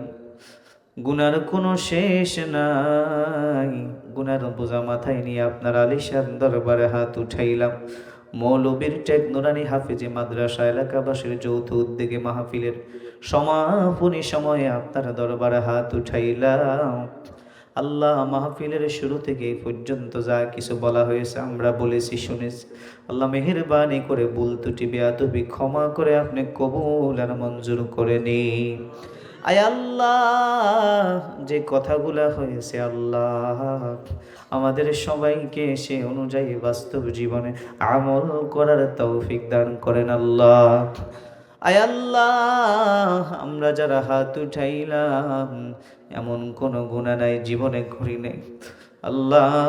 ছোট বড়, জানা অজানা, শিরকি বিদআত, ইচ্ছা অনিচ্ছা, জহিরি বাতিনে, প্রকাশ্য গোপনে আল্লাহ রাতেও গুনাহ করেছি, দিনেও গুনাহ করেছি, দিবালোকে করেছি, গোপনে করেছি আল্লাহ। গুনার কথা মানুষে জানতে পারলে আমাদেরকে দেশ থেকে বের করে দিবে, এলাকার গিনার পাত্র হয়ে যাব আল্লাহ। মানুষ তো সম্মান তো দূরের কথা, এলাকা ছাড়া করবে। আয় আল্লাহ, আপনি তো জানেন আমরা গুনাহ করেছি, আপনার কাছে ক্ষমা চাই আল্লাহ। মেহেরবানি করে আমাদের সকলের তামাম জিন্দেগির সমস্ত গুনাহগুলো আপনি মাফ করে দিন। আয় আল্লাহ, আমাদের আম্মা আব্বার গুনাহগুলো মাফ করে দিন। আমাদের দাদা দাদি, নানা নানি, শ্বশুর শাশুড়ি, আত্মীয় স্বজন, বন্ধু বান্ধব, মুহিব্বিন আল্লাহ সারা পৃথিবীর সমস্ত মুসলমানদের গুনাহগুলো মাফ করে দিন। আয় আল্লাহ, আমরা যারা হাত উঠাইলাম কারো মা নাই, কারো বাবা নাই, যাদের মা বাবা অন্ধকার কবরে বাসিন্দা হয়ে গেছে আল্লাহ, তাদের কবরগুলোকে জান্নাতের বাগান বানায় দি। আয় আল্লাহ, আমাদের যাদের মা বাবা জীবিত আছে হায়াতের মধ্যে বরকত দিয়া দিন, ইমানি হায়াত দান করেন আল্লাহ। আল্লাহ, আমরা যারা হাত উঠাইলাম আমাদের প্রত্যেককে সুস্থতার নিয়ামত দান করেন আল্লাহ। আয় আল্লাহ, এই মাহফিলকে সফল করার জন্য যারা অর্থ দিয়ে, বুদ্ধি দিয়ে, পরামর্শ দিয়ে, শ্রম দিয়ে উপস্থিত হয়েছে, যেভাবে সহযোগিতা করেছে আল্লাহ, কত ভাইয়েরা টাকা দিবে, সিমেন্ট দিবে, কত কিছু দেবে ওয়াদা করছে আল্লাহ। মাহফিলে এসে যেভাবে সুন্দর পরিবেশ কায়েম করেছে আল্লাহ, মেহেরবানি করে আমাদের সকলের দুনিয়া আখিরাতকে আপনি সুন্দর করে দিন। আয় আল্লাহ, আমাদের প্রত্যেকের দানকে আপনি কবুল করেন। আয় আল্লাহ, দানের খবর সোনার মদিনায় পৌঁছায়া দিন। আয় আল্লাহ, দানের বরকতে আমাদের দুনিয়া আখিরাতকে আপনি সুন্দর করে দিন। আয় আল্লাহ তাআলা, আমরা যারা হাত উঠাইলাম আমাদের প্রত্যেকের মনের সমস্ত নেক আশা পুরা করে দিন। আয় আল্লাহ, সমস্ত হাজতগুলা পুরা করে দিন, সমস্ত মুশকিলাতগুলাকে আসান করে দিন, সমস্ত মুহিম্মাতগুলাকে দূর করে দিন। হার কিসুম বিপদ আপদ বালা মুসিবত থেকে আমাদের সবাইকে হেফাজত করেন। আয় আল্লাহ, জিন শয়তান মানুষ শয়তান থেকে আমাদেরকে হেফাজত করেন। হায় আল্লাহ চোখের হেফাজতে থাকার তৌফিক দান করেন। আল্লাহ যে বয়ান করেছে আমি নিজেও এটা মানতে পারি না আল্লাহ। আল্লাহ মেহেরবানি করে আমাকে সহ আমাদের সবাইকে চোখের হেফাজত করার তৌফিক দেন আল্লাহ। আয় আল্লাহ গুনাহ থেকে আমাদেরকে বেঁচে থাকার তৌফিক দেন আল্লাহ। আল্লাহ গুনার কারণে জাহান্নামের আসামি হয়ে আছি, আল্লাহ জাহান্নাম থেকে আমাদের সকলের নামটা কেটে দিন। আল্লাহ আমাদের আশা বসাকে উসিলা করে জাহান্নাম থেকে আমাদেরকে মুক্তির ব্যবস্থা করে দিন। আয় আল্লাহ জাহান্নাম থেকে আমাদের মুক্তির ব্যবস্থা করে দিন আল্লাহ। জান্নাতি হিসাবে আমাদের সবাইকে কবুল করেন আল্লাহ। আল্লাহ জান্নাতি হিসাবে আমাদের সবাইকে আপনি কবুল করেন আল্লাহ। আয় আল্লাহ আমরা যারা হাত উঠাইলাম আমাদের মধ্যে অনেকে অসুস্থ রোগে কষ্ট পাইতেছে, আল্লাহ মেহেরবানি করে আমাদের সবাইকে সুস্থ করে দিন। আয় আল্লাহ অনেকে নিঃসন্তান সন্তান হয় না, আল্লাহ প্রত্যেকেরকে নেককার সন্তান দান করেন। আল্লাহ আমাদের আব্দুর রহমান ভাইকে একটা নেককার সন্তান আপনি দিয়ে দিন আল্লাহ। যত ভাইদের সন্তানাদি হয় না আল্লাহ প্রত্যেককে নেককার সন্তান দিয়ে দিন আল্লাহ। আমাদের যাদের সন্তান আছে তাদেরকে নেককার হিসেবে কবুল করেন। আমাদের বাড়িতে আম্মা জিরা যারা আছে মা বোনেরা সবাইকে আপনি কবুল করেন। আমাদের মা বোনদেরকে পরিবার পরিজনদেরকে দিনদার পরেজগার মুত্তাকি বানায় দেন আল্লাহ। আল্লাহ পর্দা ফসিদের মতো চলার তৌফিক দেন আল্লাহ। আয় আল্লাহ আমরা যারা পুরুষ আছে আমাদেরকে চোখের হেফাজত করার তৌফিক দেন আল্লাহ। আয় আল্লাহ এই চোখের খেয়ানত কত বেশি করে ফেলেছি আমরা যারা যুবক আছি, আমরা যারা পুরুষ আছি আল্লাহ জীবনের প্রত্যেকটা কদমে কদমে আমরা খেয়ানত করতেছি আল্লাহ। আপনার কাছে তওবা করতেছি আল্লাহ, আর কখনো ইচ্ছাকৃত কোনো গুনাহের দিকে তাকাবো না আল্লাহ। এই চোখকে আপনি হেফাজত করেন আল্লাহ। হারাম জিনিস দেখা থেকে বিরত থাকার তৌফিক দিয়েন আল্লাহ। আল্লাহ শরীরের সমস্ত অঙ্গ প্রত্যঙ্গকে গুনাহ থেকে হেফাজতে থাকার তৌফিক দিয়েন আল্লাহ। আয় আল্লাহ জাহান্নামের আগুন আমরা সইতে পারবো না, দুনিয়ার আগুনের চাইতে জাহান্নামের আগুন 70 গুণ বেশি তাপ হবে আল্লাহ। আল্লাহ দুনিয়ার সামান্য একটা মেসের কাণ্ডের আগুন আমরা সইতে পারি না আল্লাহ। ওই জাহান্নামের আগুন কিভাবে আমরা সইব আল্লাহ। মেহেরবানি করে আমাদের সবাইকে জাহান্নাম থেকে মুক্তি দিয়া দিন। মৃত্যুর পূর্ব মুহূর্তে আল্লাহ গুনাহ মুক্ত করে পাক সাফ হয়ে যাওয়ার তৌফিক দেন আল্লাহ। আল্লাহ আপনি যদি জাহান্নাম থেকে মুক্তি দেন আপনার কোনো অসুবিধা হবে না, জান্নাতি হিসাবে কবুল করলে আপনার কোনো অসুবিধা হবে না আল্লাহ। মেহেরবানি করে আমাদের সবাইকে জান্নাতি হিসাবে আপনি কবুল করেন আল্লাহ। আল্লাহ এলাকার প্রতি খাস রহমত নাজিল করেন, জিন্দা মুর্দা সবাইকে আপনি মাফ করে দেন আল্লাহ। এই মাদ্রাসাকে আপনি কবুল করেন, মাদ্রাসা যত জরুরত আছে আপনার গাইবি খাজানা থেকে পুরা করে দিন। আয় আল্লাহ মাদ্রাসার সমস্ত আসাতাজা ইকরাম মুহতামিম সাহেব হুজুর সহ যত আসাতাজা ইকরাম আছে সবাইকে কবুল করেন, ইখলাসের সাথে আমলের নিয়তে খেদমত করার তৌফিক দান করেন। আয় আল্লাহ সারা পৃথিবীর সমস্ত দ্বীনের মার্কাজগুলোকে কবুল করেন, আমাদের মাদ্রাসা মসজিদগুলোকে কবুল করেন। আয় আল্লাহ আমাদের দেশের প্রতি রহমতের ফয়সালা করেন আল্লাহ। সারা পৃথিবীর সমস্ত মুসলমানদের প্রতি রহমতের ফয়সালা করেন। আয় আল্লাহ মুসলমানদের জান মাল ইজ্জত আবরু হেফাজত করেন, আলেম ওলামাদের জান মাল ইজ্জত আবরু হেফাজত করেন আল্লাহ। ফিলিস্তিনি মুসলমানদেরকে আপনি হেফাজত করেন, ওই জালেম ইসরায়েলিদেরকে আপনি ধ্বংস করে দেন আল্লাহ। জালেম ইসরায়েলিদেরকে আপনি ধ্বংস করে দেন। সিরিয়ার মুসলমানকে হেফাজত করেন, লেবাননের মুসলমানকে হেফাজত করেন, আমাদের দেশের মুসলমানকে হেফাজত করেন, সারা পৃথিবীর সমস্ত মুজাহিদিনদেরকে আপনি হেফাজত করেন। আয় আল্লাহ বদ্দিনী থেকে আমাদেরকে হেফাজত করেন আল্লাহ। দ্বীনের উপর অটল অবিচল থাকার তৌফিক দান করেন আল্লাহ। আয় আল্লাহ দ্বীনের উপর অটল অবিচল থাকার তৌফিক দান করেন আল্লাহ। আল্লাহ আমাকে আমাদের সবাইকে গুনাহ থেকে বেঁচে থাকার তৌফিক দিন আল্লাহ। আয় আল্লাহ জীবনে একবার হলেও আপনার ঘরে জিয়ারত করার তৌফিক দিয়ে আয় আল্লাহ হজ্জে মাবরুর আমাদের সবাইকে নসিব করিয়েন আল্লাহ। আল্লাহ আপনার ঘর বারবার দেখার তৌফিক দান করেন আল্লাহ। আপনার ঘরে বারবার যাওয়ার তৌফিক দিয়েন গো আল্লাহ। আপনার ঘরে বারবার যাওয়ার তৌফিক দিয়েন আল্লাহ। আরাফার মাঠে বারবার হাজির হওয়ার তৌফিক দিয়েন আল্লাহ। আয় আল্লাহ জীবনের শেষ আমলটা বেশি থেকে বেশি নেক আমল করার তৌফিক দিয়েন আল্লাহ। জীবনের শেষ নামাজটা জামাতের সাথে আদায় করার তৌফিক দিয়েন আল্লাহ। আমাদের সবাইকে 5 ওয়াক্ত নামাজ জামাতের সাথে আদায় করার তৌফিক দিয়েন আল্লাহ।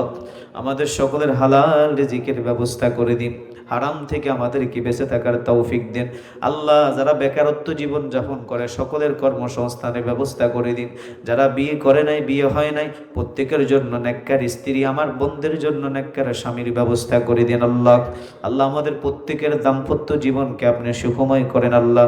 আয় আল্লাহ, আমাদের আরমান ভাই শারীরিকভাবে অসুস্থ, মেহেরবানি করে আপনি তাকে সুস্থ করে দিন। যত ভাই অসুস্থ আছে সবাইকে সুস্থ করে দিন। আয় আল্লাহ, আমাদের এই মাহফিলকে আপনি নাজাতের জরিয়া হিসেবে কবুল করেন আল্লাহ। আয় আল্লাহ, আপনি যদি মাফ না করেন আমাদের তো আর মাফ চাওয়ার মতো কেউ নাই। আপনি যদি ক্ষমা না করেন আমাদেরকে তো ক্ষমা করার মতো আর কেউ নাই। হায় আল্লাহ, মেহেরবানি করে আপনি আমাদের সবাইকে মাফ করে দিন, আমাদের সবাইকে ক্ষমা করে দিন আল্লাহ। হায় আল্লাহ, আমাদের সবাইকে আপনি মাফ করে দেন আল্লাহ। আদর করিয়া মানুষ আল্লাহ বানাইয়া, কেমনে দিবা জাহান্নামে ফেলিয়া, কেমনে দিবা জাহান্নামে ফেলিয়া। তুমি যদি মাফ না করো আল্লাহ বান্দারে,